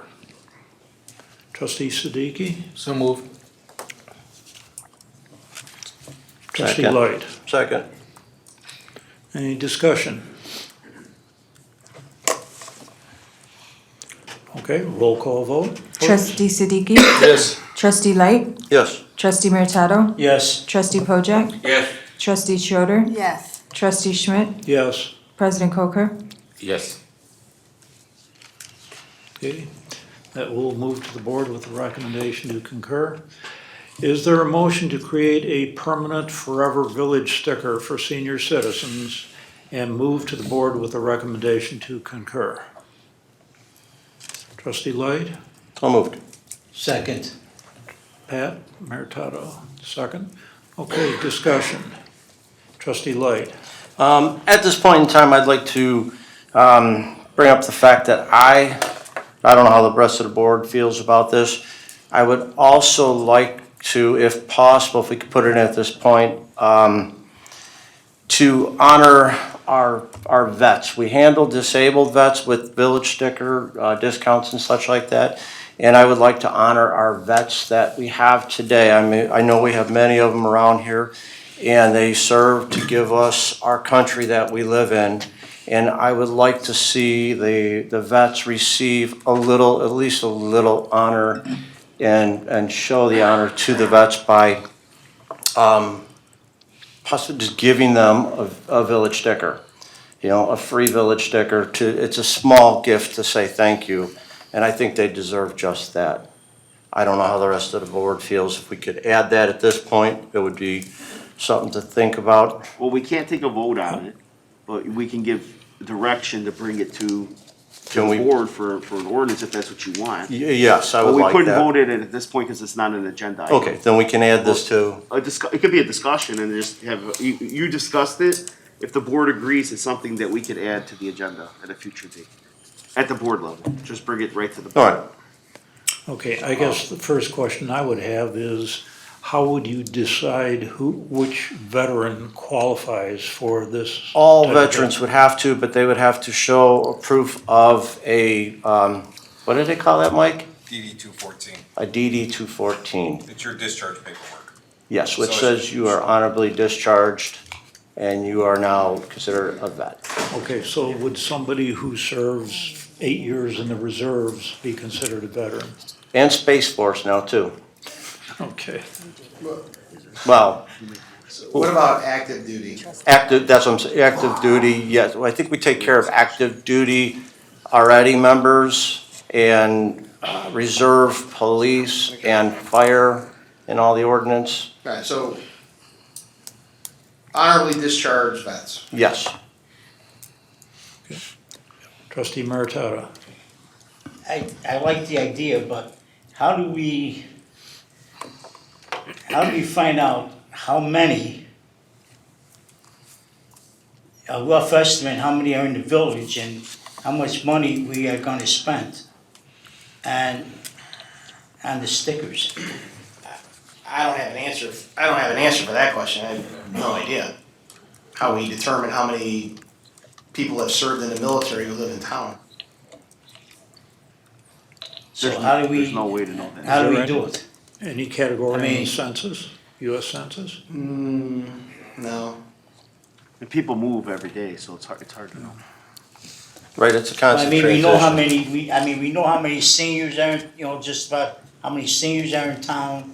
I mean, we have an idea, but we have no idea of, No, because they could be 25 years old and they can be 75 years old. Well, I mean- at 60, what's our cutoff now? We get seniors for a free sticker as it is for an ever sticker. It's at what, 63? 62. 62. So between that range at 62 to 25, what do you have in town? You know, and how many of them are actually There's no way to- veterans? There's no way I to have no know idea it. how we But even they do it. served, they gave their life, and it was. I'm not objecting to it, I just don't have Right. any idea how. it's a good idea, but, Mr. Poland, you have any idea how we can? We're how gonna we can- know when, if it please the board that I speak, we're gonna know when we process their sticker renewal. So we have a code set up in our system now that identifies the seniors that get free stickers and then the ones that get the $5 sticker. So we'll have a code unique for veterans and those other categories. But we won't know until the season's complete. There's a population estimate on the US Census site. It says there's 955 veterans and Oh, adults. there you go. 955 veterans. Where'd you find that? Census. Oh. It's quick facts for There you Glendale go. Heights. Okay. So the math scholars can figure that out. 1,000, right, Oh, so I knew we had a good staff. 15,000. So So, it's a $15,000 impact. I mean, I like the idea, it's a good idea. I just wanna know what kind of money, but, I'm for it, I mean. Well, the vote only is for seniors right now. That's Right. I just wanted to let you guys know. This is just up for discussion, Yeah, this part. you're just discussing part of it. Right. Mary? I just want to say the ordinance committee thought that was a wonderful idea, Mike. I thought so. All right, and I don't think there's that many, because there's not that many people. And a lot of them will be over 62 years old anyway and be getting them Shortly. free. So, I mean, we're really not going to be hurting that much. Correct. It's true, there's a good cross-section. Okay. Mr. Coker? Senior citizen sticker should go to the most senior person alive in the village. Just recommendation. Anyone who is the most senior by years, days, month, it should go to that person, civil or army, anybody. Stickers.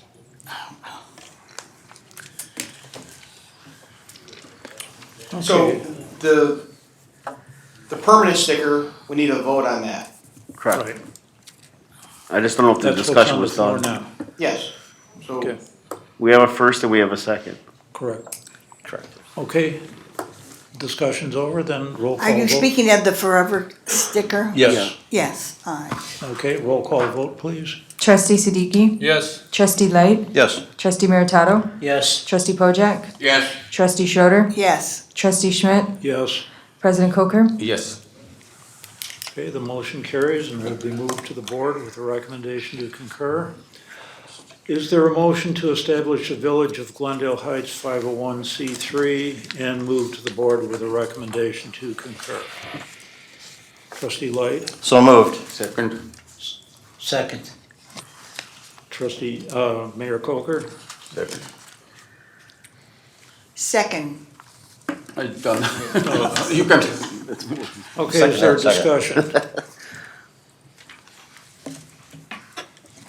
No discussion then? Okay, roll call vote, please. Trustee Siddiqui? Yes. Trustee Light? Yes. Trustee Meritato? Yes. Trustee Pojek? Yes.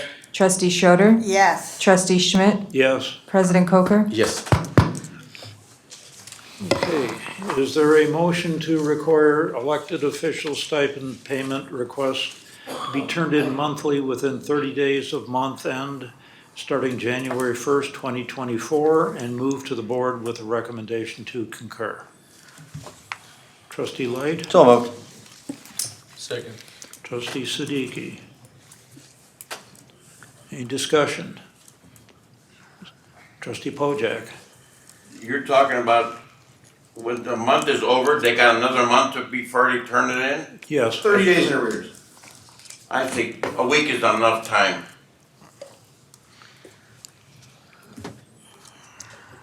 What? Why wait a whole month? I don't know. Bill. Bill, I think you have Pat.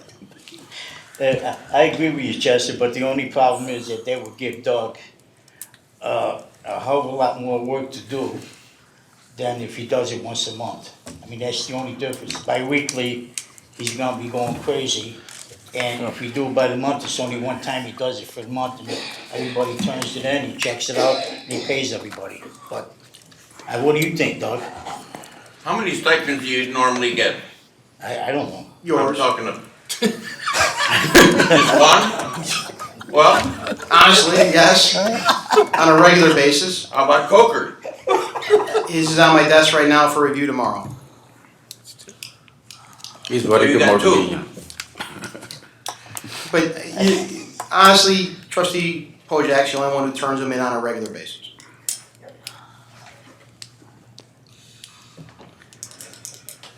Because he obeys the rules. Yeah. No, he's very timely, the third or fourth of the month. The only thing that they're saying is that they have a whole month to turn it in. And really, Chester, you're about the only one that turns it in. I turn it on time that we discussed before. Yes, and you only have a couple that turn them in, Doug, so I mean, It makes no never mind to me when anybody turns them in. And how they, they come in, I look at them, I process them and sign off or don't sign off on certain things and it goes forward. Chester, you can send the turn the only yours in thing is, within 3 days? I think the trustees would like a printout of those that submit these stipends, am I correct?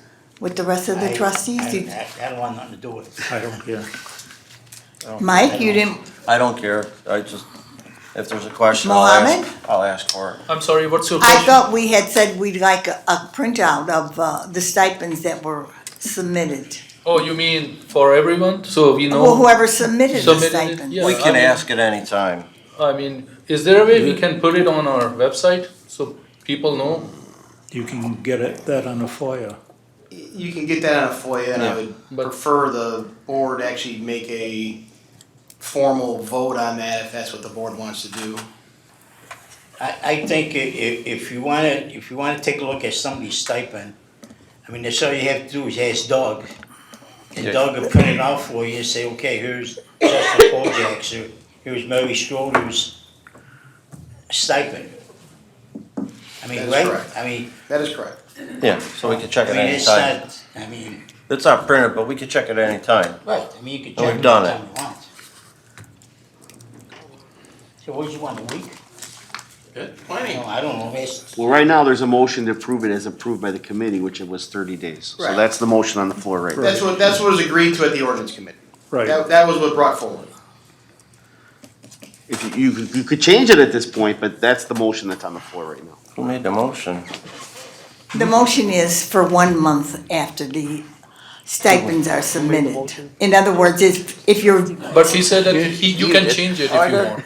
I thought that's. Okay, but things happen. I mean, you go on vacation for a week at the beginning of a month. right, we're saying a month is fine. Okay. Was there a second, Chaz? Yes, there was a Trustee second. Siddiqui. Yeah. Mohammed. Okay, further discussion? Okay, roll call vote. Trustee Siddiqui? Yes. Trustee Light? Yes. Trustee Meritato? yes. Trustee Pojek? Yes. Trustee Schroeder? Yes, Trustee Schmidt? Yes. President Coker? Abstain. Okay, that passes and will be moved to the board with a recommendation to concur. Okay, we need to have a presentation on water and sewer rates by Trotter and Associates.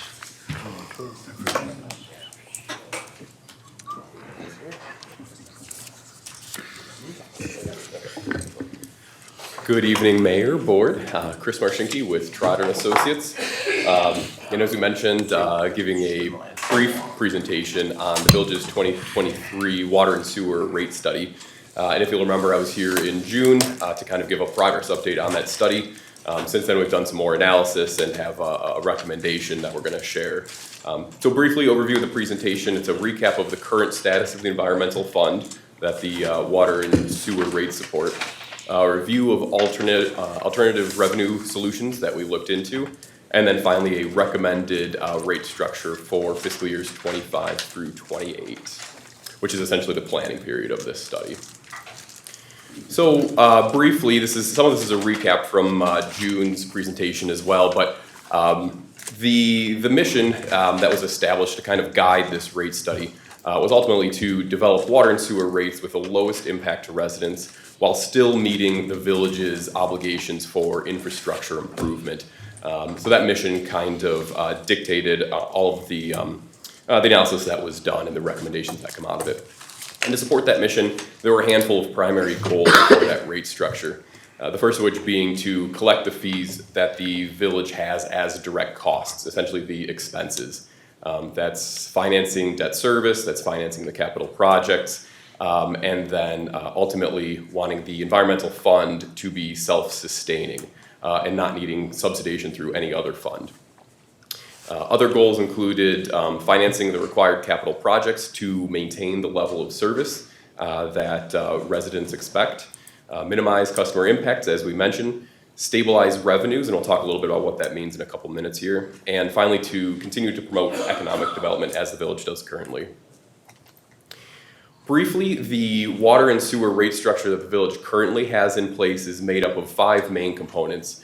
The first one is the DuPage Water Commission, or DWC, cost of water charge. So the commission charges the village for every 1,000 gallons sold to the village. That cost is passed directly through without markup or adjustment.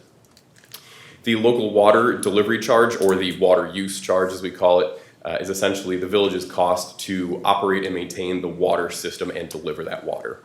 On the sewer side, the sewer use charge, just like the water side, is the cost to the village to operate and maintain the sewer system, the lift stations, and the wastewater treatment plant. And then the 2 flat fees that are part of the rate structure are the debt service fee, intended to pay principal and interest on loans taken out for capital projects, and the capital infrastructure fee is to fund future capital improvements projects. So those are the 5 main components of the rate structure. So this is the same chart that we had looked at back in June. It's essentially an average monthly bill for a resident in the village as well as the 10 surrounding communities. So a little bit hard to read some of this, but essentially you have your water bill is shown in the blue, the green is the sewer bill, all of this based on an average of 6,000 gallons per month purchased by residents.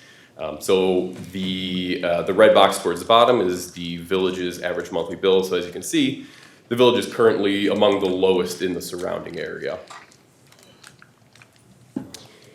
We used the current rate structure to essentially project out the environmental fund sustainability. So in this chart, we're just looking at expenses as each of the bars, blue being operating expenses, green being capital projects, and orange being debt service. And then the black line represents revenues, total revenue in the environmental fund across the years. So essentially what we're seeing is FY24 that we're currently in. We have essentially a balanced budget. But if the rate structure is not modified, we see that revenues over the years will not keep pace with those expenses.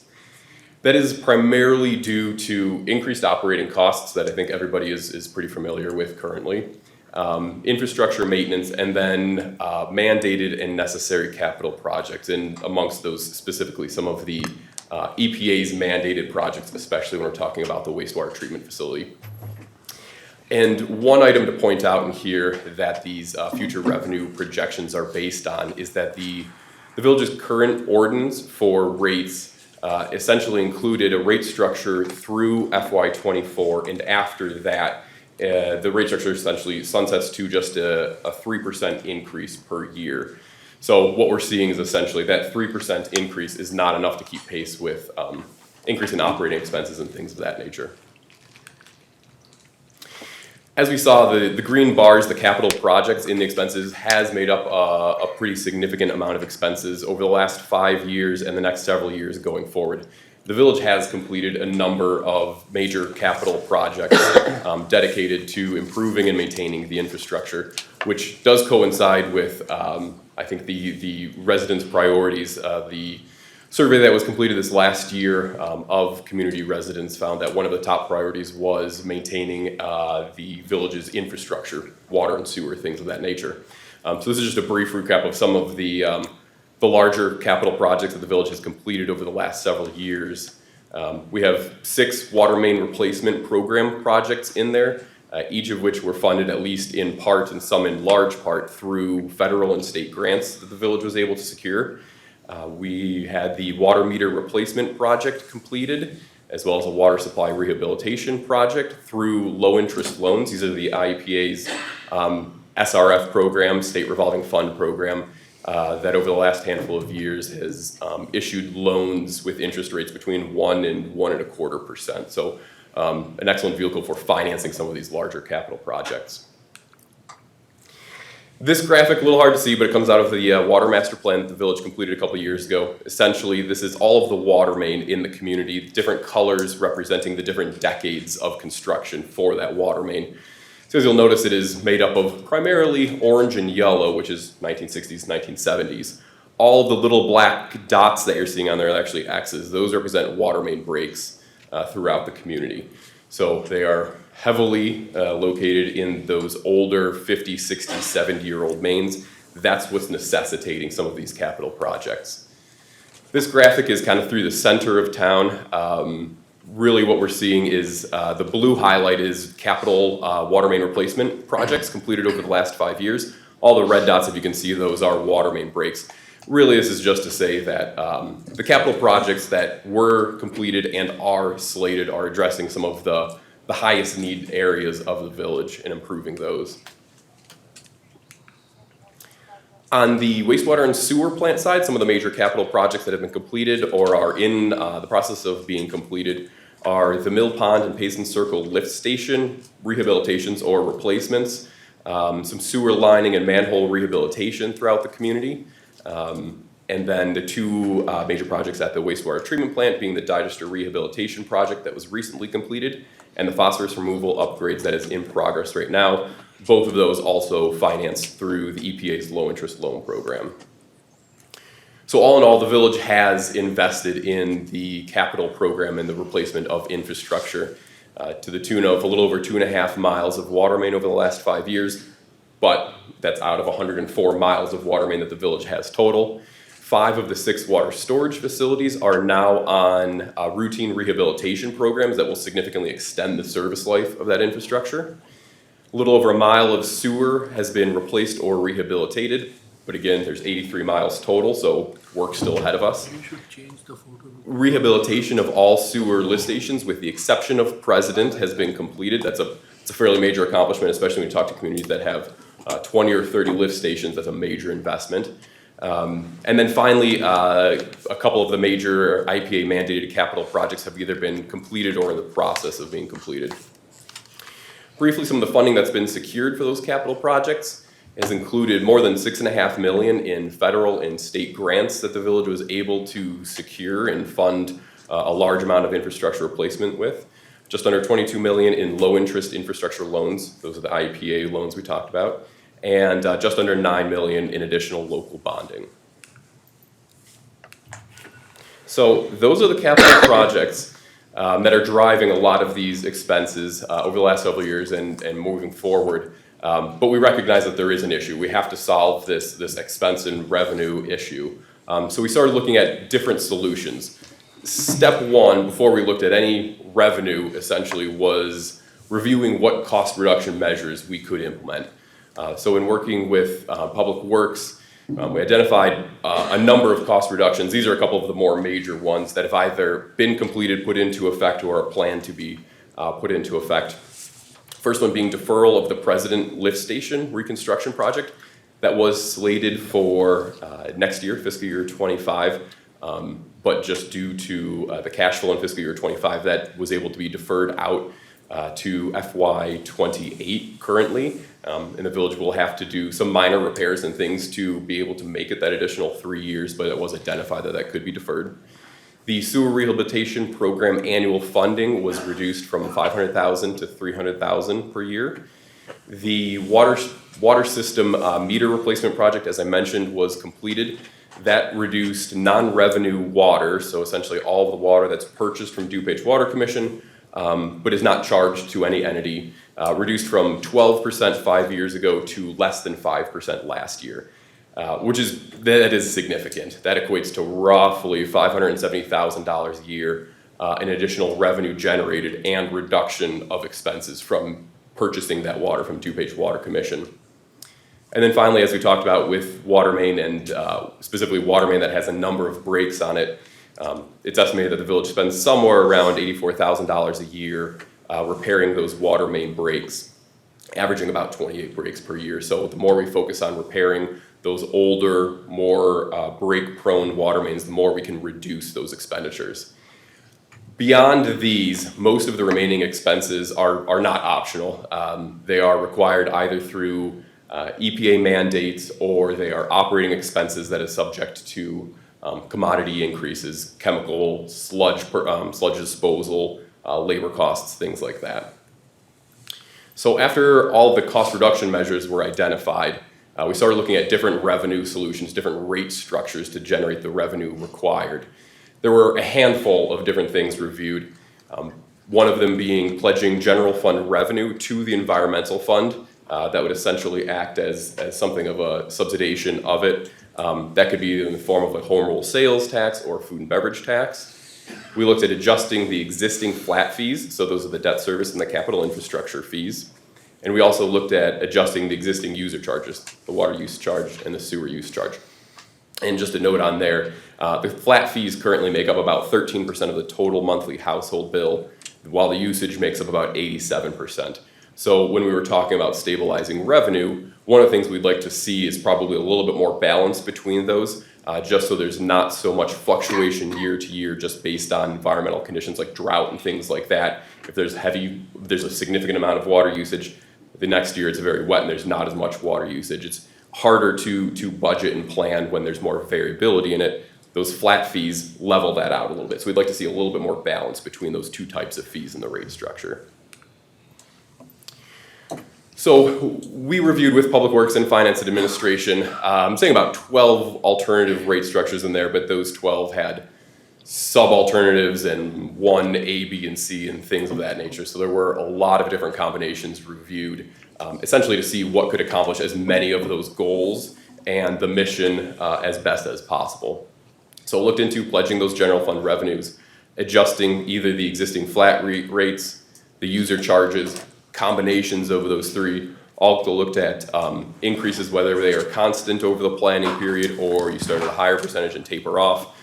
All that's just to say we looked at a lot of different options. Ultimately, the recommended rate structure is increasing both the flat fees and the user charges. The flat fees more than the user charges to give us a little bit of that parity and that better revenue stabilization.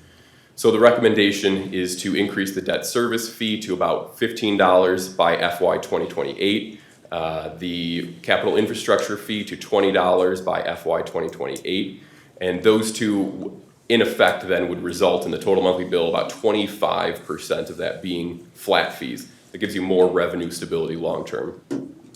The user charges then were recommended, the water use or the local water delivery charge going from $3.50 to $4.29 per 1,000 gallons by FY 28. The sewer use charge from $6.15 to $8.49 by FY 28. And you can see that that split went from about 13% flat fees and 76% and 87% to now about 1/4, 3/4. So what does that mean from a practical standpoint? This is a table that shows kind of the impact of it, but really what we're looking at is an average monthly bill. And these average monthly bills are for residential use based on that 6,000 gallons of average usage. So we would be going from an average monthly bill of about a little over $103 today up to $120, $130, $140, and ultimately at just under $152 again on average by FY28. A couple of the other recommendations in here that are key, one of which would be that if another rate structure is not put in place prior to FY29, that essentially the sunset percent that they're increased automatically be set at 7% per year. And obviously that can be adjusted as we see what happens with inflation over the next handful of years, because there's a significant amount of volatility right now. But there should be essentially a sunset percentage in there that can sustain expenses. And the other one is that the next rate study should be completed in FY27-28, because we don't want to get into a position where we get into 29 and all of a sudden we don't have another rate structure in place. Revisiting the community comparison of where this would put the village relative to the 10 surrounding communities. Essentially, the village would be right in the middle of the 10 communities immediately surrounding the village. One item to note in here is that this is in FY28, this is saying by the end of that planning period, where would everybody's residential monthly bill be? The one item to note is that this assumes a 5% per year rate increase in those surrounding communities. That represents probably a low estimate. These communities are all facing the same challenges that the village is, specifically when we're talking about increase in operating costs and primarily EPA mandated projects. All of these communities have those same challenges that they're facing. Each of these communities is in a different place with respect to just starting a rate study, planning to do a rate study in the next year or the next 2 years. So we made the assumption that these would be increasing by 5% per year in the other communities. I honestly believe it will probably be more than that, just because of the challenges that it's facing all of these communities. The village is not unique in that regard. So next steps would be board review of the recommended rate structure, holding community workshops for public input over the next several months here. But really we'd be looking to finalize a preferred rate structure in January, February, such that the ordinance could be updated and adopted in March or April before the next fiscal year begins. And that is all I had, so I would take any questions. Trustee Light? Chris, out of the 10 surrounding communities, how many of them have tackled the phosphorus problem? I know that's what's affecting our rate also big time. Yeah, let me go back to this one. So Itasca completed a major wastewater treatment plant rehabilitation, basically top to bottom, that would do some of that nutrient removal a handful of years ago, probably 5 years ago or more. Bartlett is they're about in the middle of their project. Just to give you a scale comparison here, Bartlett's wastewater plant upgrade was $37 million. The village's is currently ongoing right now, it's about $12 million. So Bartlett is in the middle of it. Roselle is currently in the planning stages. Addison as well, Lombard and Glen Ellen planning as well. Carroll Stream, Bloomingdale, yeah. I think the only ones that have either undertaken it or begun it are Itasca and Bartlett. Hence why you also see them at the top of this list for the highest bills currently, because that is driving it to some degree. Right.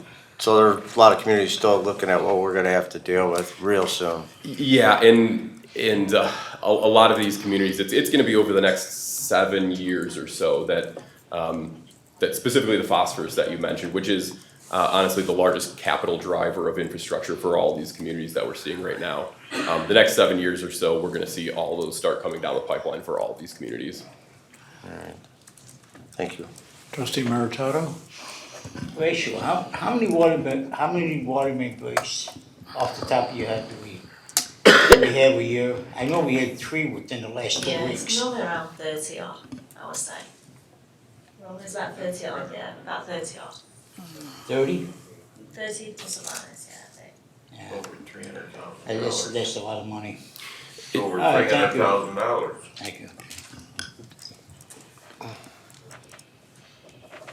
Okay, I've heard that the expected life of cast iron pipe is about 50 years. How much of our water supply mains are cast iron? So, actually, that's one of the good things for the village. There's not a large percentage of cast iron main in the distribution system, especially for when the village was largely built in the 60s and 70s. I was trying to go back to that map of it. The cast iron main only makes up about 10% of the total distribution system. The village began putting in ductile iron water main in the 60s when it was really just starting to become available, and ductile iron has traditionally, we'd say, more like 60 to 75 years service life. So honestly, those decisions made back in the early 60s to move to ductile iron is making that look better, the number of main breaks. If you flipped and you had, let's say 50% of the system was cast iron, you would have significantly more main breaks. Is there anything like sleeving the pipes that could reduce our chances of breakage? Right now, when there is a break, that's essentially what's done, is a sleeve or replacing a section of it. Usually, the most cost-effective method is strictly replacing the water main. You can line water main. There is structural liners that doesn't require, it's trenchless technology, doesn't require digging them up. But per foot, it's usually more expensive than just digging it up, replacing it, and restoring it. It's still kind of a specialized product, so you see more lining if you were going to be crossing North Avenue or something where the cost to dig it up would be really significant. So when the village is developing the water main replacement program and designing each of those projects, they're looking at what is the most cost-effective way of replacing that main. Is it digging it up and replacing it? Is it lining it? Is it pipe bursting? There are a handful of different methods. Usually, open cutting it ends up being the least expensive. Bill? Trustee Meritato? How many gallons of water do you think we lose on a water main break? Roman? You have an idea? 55,000. Based off, say, a six-hour water main break between the time it's discovered and the water gets shut off. Average 6 hours, about 55,000 gallons. 55,000 gallons. Wow. That's just a general run-of-the-mill water main. Routine. We've had some that have been significant. Wow, that's ridiculous. Oof. All right, thank you. Okay, any further else? May we ask a question while he's up here? Go ahead. Thank you. Aside from the infrastructure and the costs associated, we look at anticipating rates going up to keep up that. Do we plan on seeing an increase from the DuPage Water Commission for delivery of water in the near future? That's a good question. So DuPage Water Commission's rates have been, I would say, highly variable. Over the last 15 years or so, there was a period where they were increasing significantly 10 years out. They have held them more steady recently. I know there have been conversations on where that's going in the future. I don't know, Rachel or Bill, if you've been privy to any of those conversations of essentially the next agreement. So you just extended the contracts on the agenda tonight. It's difficult to say. I mean, I think they're all having the same problems we are, where they're maintaining their infrastructure. And the city of Chicago is dictating some of that cost. So it's difficult to answer that. So I don't, and obviously, we can predict the rates that are known in the current agreement. Beyond that, that's subject to when that comes up. The next agreement is expiring. How long are we locked in? I believe it's, we've done an extension, I believe it's between 10 and 15 years, something like that. Yes, but we don't have any choice. Right. It's the only water source we have.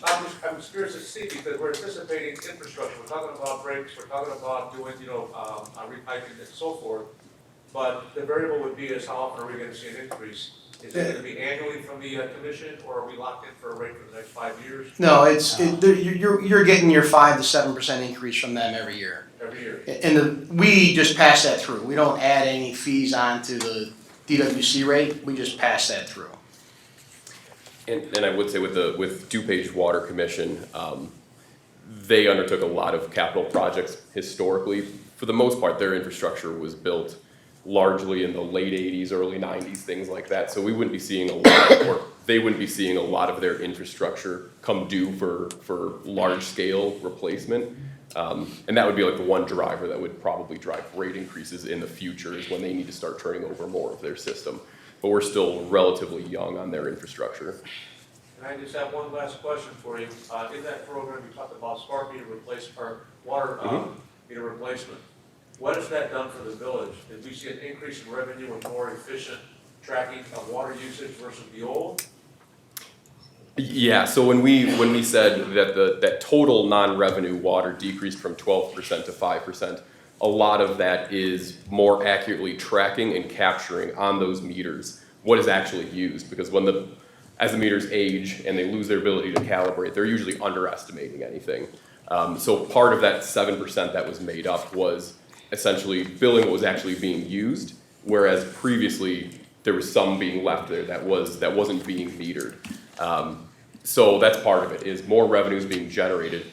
The water meters also allow the village to be able to identify spikes in usage or anything like that might represent a leak in some, in part of the community or something like that.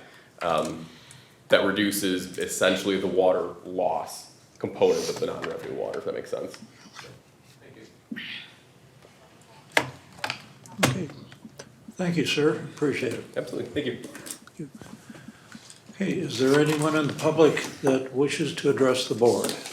I would just like to add on the water rate, just so everybody's out there, because we're gonna have meetings after the holidays with residents. And we've had residents involved in this process from the beginning, working with us on what's an appropriate rate structure. But built into the rate that Chris showed you up there, seniors, there's a built-in 10% discount for seniors. But it's based on a scale, is it not? Huh? It's based on income, is that? No. No. No. You're not there yet, Mike. Oh, I am 67. So, thank you, Bill.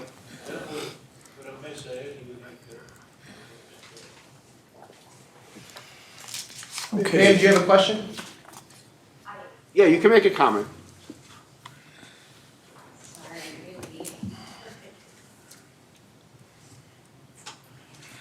Hi. Please state your name and address, please. Nicolette Wisniewski, West Altgeld and president. Sorry, a little nervous. This is my first time. I don't want to take up too much of your time. I know it's been a long night. I'm just here as a concerned parent. On our block, we do have a neighbor that is severely mentally unstable. I have video documentation. I've been working with one of the sergeants on the police board. Excuse me, sorry, a little nervous. I know at this time she has had interaction with children walking home from school. We do live down the street from Americana. This woman has masturbated and been naked in the middle of the street. She has thrown things at cars going by. She has stopped neighbors in their tracks on their way home while walking down the street with their kids. It's gotten to a point where I know the police are aware. Again, I've been working with one of the sergeants and sending video evidence along with some other neighbors. At this point, we don't really know what to do. She's become scary. I honestly have called the 911 several times. I don't like to go outside. I do have a 10-month daughter, and I'm hesitant to have her see me because she's very vindictive when knowing that people are calling the police on her. Our neighbor had to move across the street neighbor actually had to move a couple years ago because she had threatened their daughter. They had a restraining order against her, and it just was not holding up, so they actually had to move out of town. I moved here 3 years ago with my husband because we fell in love with Glendale Heights. We love this town. We live down the street from the library and Camera Park. We love to attend all of the events that go on, but with everything that's been going on our block, we honestly don't know how much longer we're gonna be staying in this home. So I don't know what you can do for us, but I'm just here to address an issue that a lot of people are unaware of. Yeah, you're not the only one that has complained, and you're 100% right to complain about that. Every employee that's here has received phone call from the same lady. There's a lot of mental health situations that are going on here, and I know that the sergeant has explained that to you. We're not just working with mental health authorities. We're also working with the court system, and I'm not going to divulge into her personal stuff, and you guys understand that too.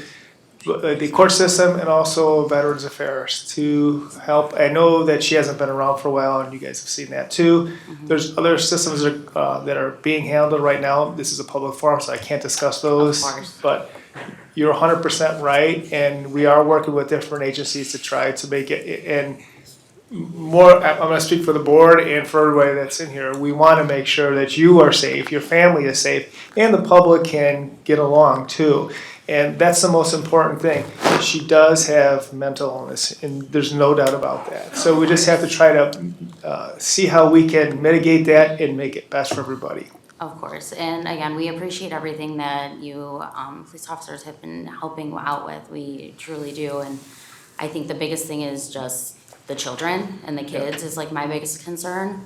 I know there's been incidents, myself and other neighbors have had a call. She's held some children up on their way home from school and on walks before, and children have been afraid to leave the area, and police officers have actually had to show up in order for the children to leave.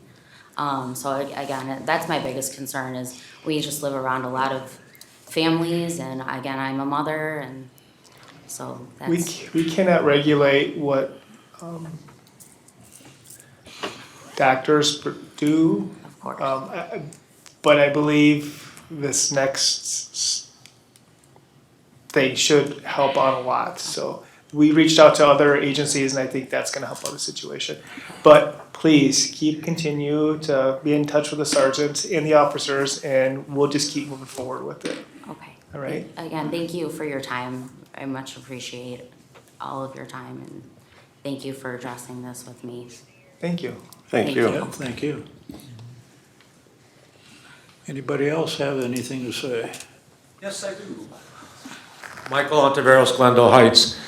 Chief, we met downstairs before the meeting started. If you haven't already observed or read in the paper or there for the ceremony, Narcan is being distributed now downstairs by the police department, free of charge to any resident, without questions asked. There's a vending machine downstairs.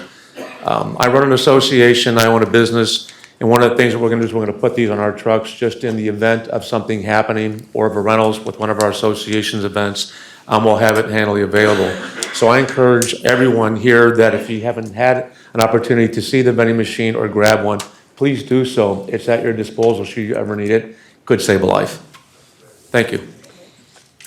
Chief, since that's behind locked doors, you've got procedure to let somebody in when the lobby is closed? Yes, it's open to the lobby, we can gain access to the vending machine 24/7. So there is that call button in the vestibule area.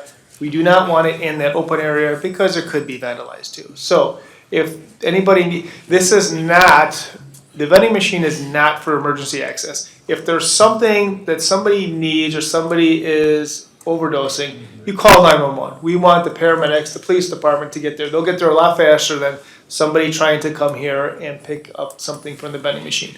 But it is accessible 24/7 by pressing the button when the village is closed. Okay, thank you. I wanted to make that clear to the public. Mr. Pope.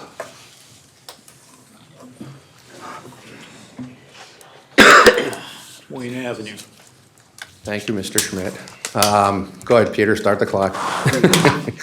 I went to the coffee with the mayor and board, the last one, and I asked a question and it couldn't be answered. Trustee Smith did talk to me a little bit after the fact, but I'm just gonna throw it back out to you guys because I asked you guys about 2 months ago about honoring Gina by putting her name up at the senior center. And everybody seemed pretty agreeable to it. Nothing's been done, and when I asked about it at coffee at mayor and board, it has not been discussed amongst yourselves at all. So I want to know what I have to do to get this moved forward. I did have a picture tonight. I, mocked one up, but my printer wasn't working. I apologize. And if you'd like it, I'd give it to you. But a simple acknowledgement of what she did for us and what she did here above one of those two rooms. It could be the room on the right or the room on the left.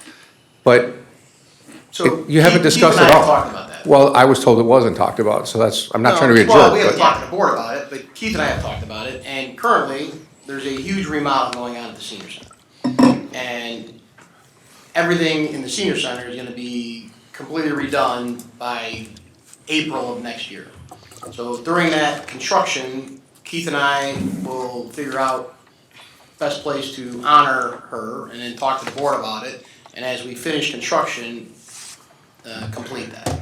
Okay, so the board is agreeable to that? Yeah. All right, and just one other comment, kind of to Mr. Poling, I would assume, but, it's great what you guys want to do with the stickers and the permanent sticker and the vets and but have we ever looked at what the cost of the sticker is and just getting rid of the stupid vehicle stickers? And I know some people shook their heads like, and there are certain sections over like on Alpine where it could be a problem, but you could do permitted stickers in certain particular area. But when I lived in West Chicago, they don't have vehicle stickers. And for what it must cost us to do all those stickers and the manpower and the employees and the police checking them and people ratting out your cars because your neighbor doesn't like that you don't have yours, it's got to cost way more than what they generate. So I know there's a balance between, safety of on the street, but have we ever considered just getting rid of the darn things altogether? Because they can't generate any revenue. It just can't be an option. And I brought that up before. A lot of the villages around there do not have stickers. But Doug Flint explained that to me, the reason why we have stickers and we need it. If you want to expand on that, go ahead. Sure. Sorry, Doug. 9:42, Ed. Give me the ultra short version. The Reader's Digest version is this. First of all, they do make revenue, right? The bigger part of that is that we allow parking 24/7. And we have to allow parking 24/7 because many of our neighborhoods are overrun with vehicles. And we need a way of regulating and allowing for residents and or visitors to park on the street and not have people from out of town taking up spaces for residents. So not having a village sticker gets you a ticket. It lets us know who's in and out, but most importantly allows the residents to be able to park on their street and know that only people on their street are parking on their street. And that is the toughest part. Trust me, we have bantered for years on how to regulate parking, right? Parking here is, we have 33,000 people living in 5 square miles. Our population density is tight. And when you get down to the middle of town, the far east side of town, far west side of town, and the south side of town, parking is a premium. And without vehicle stickers, or some way of regulating who's parking there, we would have people from, we could have people from anywhere just leaving their cars there. We need a way of regulating parking in the village and trying to maintain, to the best of our ability, allowing residents and the visitors of residents to park there. I completely get all that, but it just doesn't seem like the math works, and it works in other communities. That's the only reason. But they don't allow parking 24/7. West Chicago does. Everywhere. When I lived there, I haven't lived there for a long time, but when I lived there, yeah. Okay. Oh, well, at least you answered. Thank you, and thank you for talking about Gina. I'm really adamant about this, so I'll bring you that picture at the next board meeting so you see what the mock-up would look like. Turned out very nice. Hey, Frank, how are you, buddy? I'm going to get these, please, Could you don't talk take to those them? stickers. Please, don't do the stickers. I can tell you what happened. We can't hear you. You have to get to the podium. Just go Podium. The microphone. Go by the microphone. Frank. Frank. By the Frank. microphone. Yeah, my name is Frank Bruno. Just go by the microphone, Frank. I used to work for the village over here. Yeah, Frank, I'm right here. You talk on the microphone. Want to hold this? It's just a microphone. Okay. Yeah, just talking to the microphone. So, people know My wife, she died 3 years ago. So the cars, her cars was in the garage. So I had to get one time to pick up the car and go fill it up so I can put it back inside the garage. But she had that sticker, when it says Connie's car was over there, okay? When the girl, a lady, which we call it, Community service officer? senior, yeah. She called me up, she says, get off of here. This is not your car, you're not supposed to pick it up. I said, no, I'm just gonna fix it up. No, they took it, I could not take it. So what happened to it, it caused me all kinds of problems. They came over there and they took everything out and everything. And what happened? They said you cannot use the license plates, you cannot do this over there, they had to get everything out. So I had to go to, and over there and get rid of the car altogether. Now, for what? For a sticker like this, you're gonna lose everything. Are you talking about the license, are you talking about license plate sticker, or are you talking about a village sticker? It was a village sticker. Even the car, Right, right. my name was no, they didn't want nothing to do. They had to get rid of the car. I had to get rid, I didn't want them to get rid of the car, but I had to get rid of the car. If you want to put some more stickers over there, go ahead and enjoy it, because you're gonna lose a lot of more cars. For what? On you, Bill. Okay, anybody else?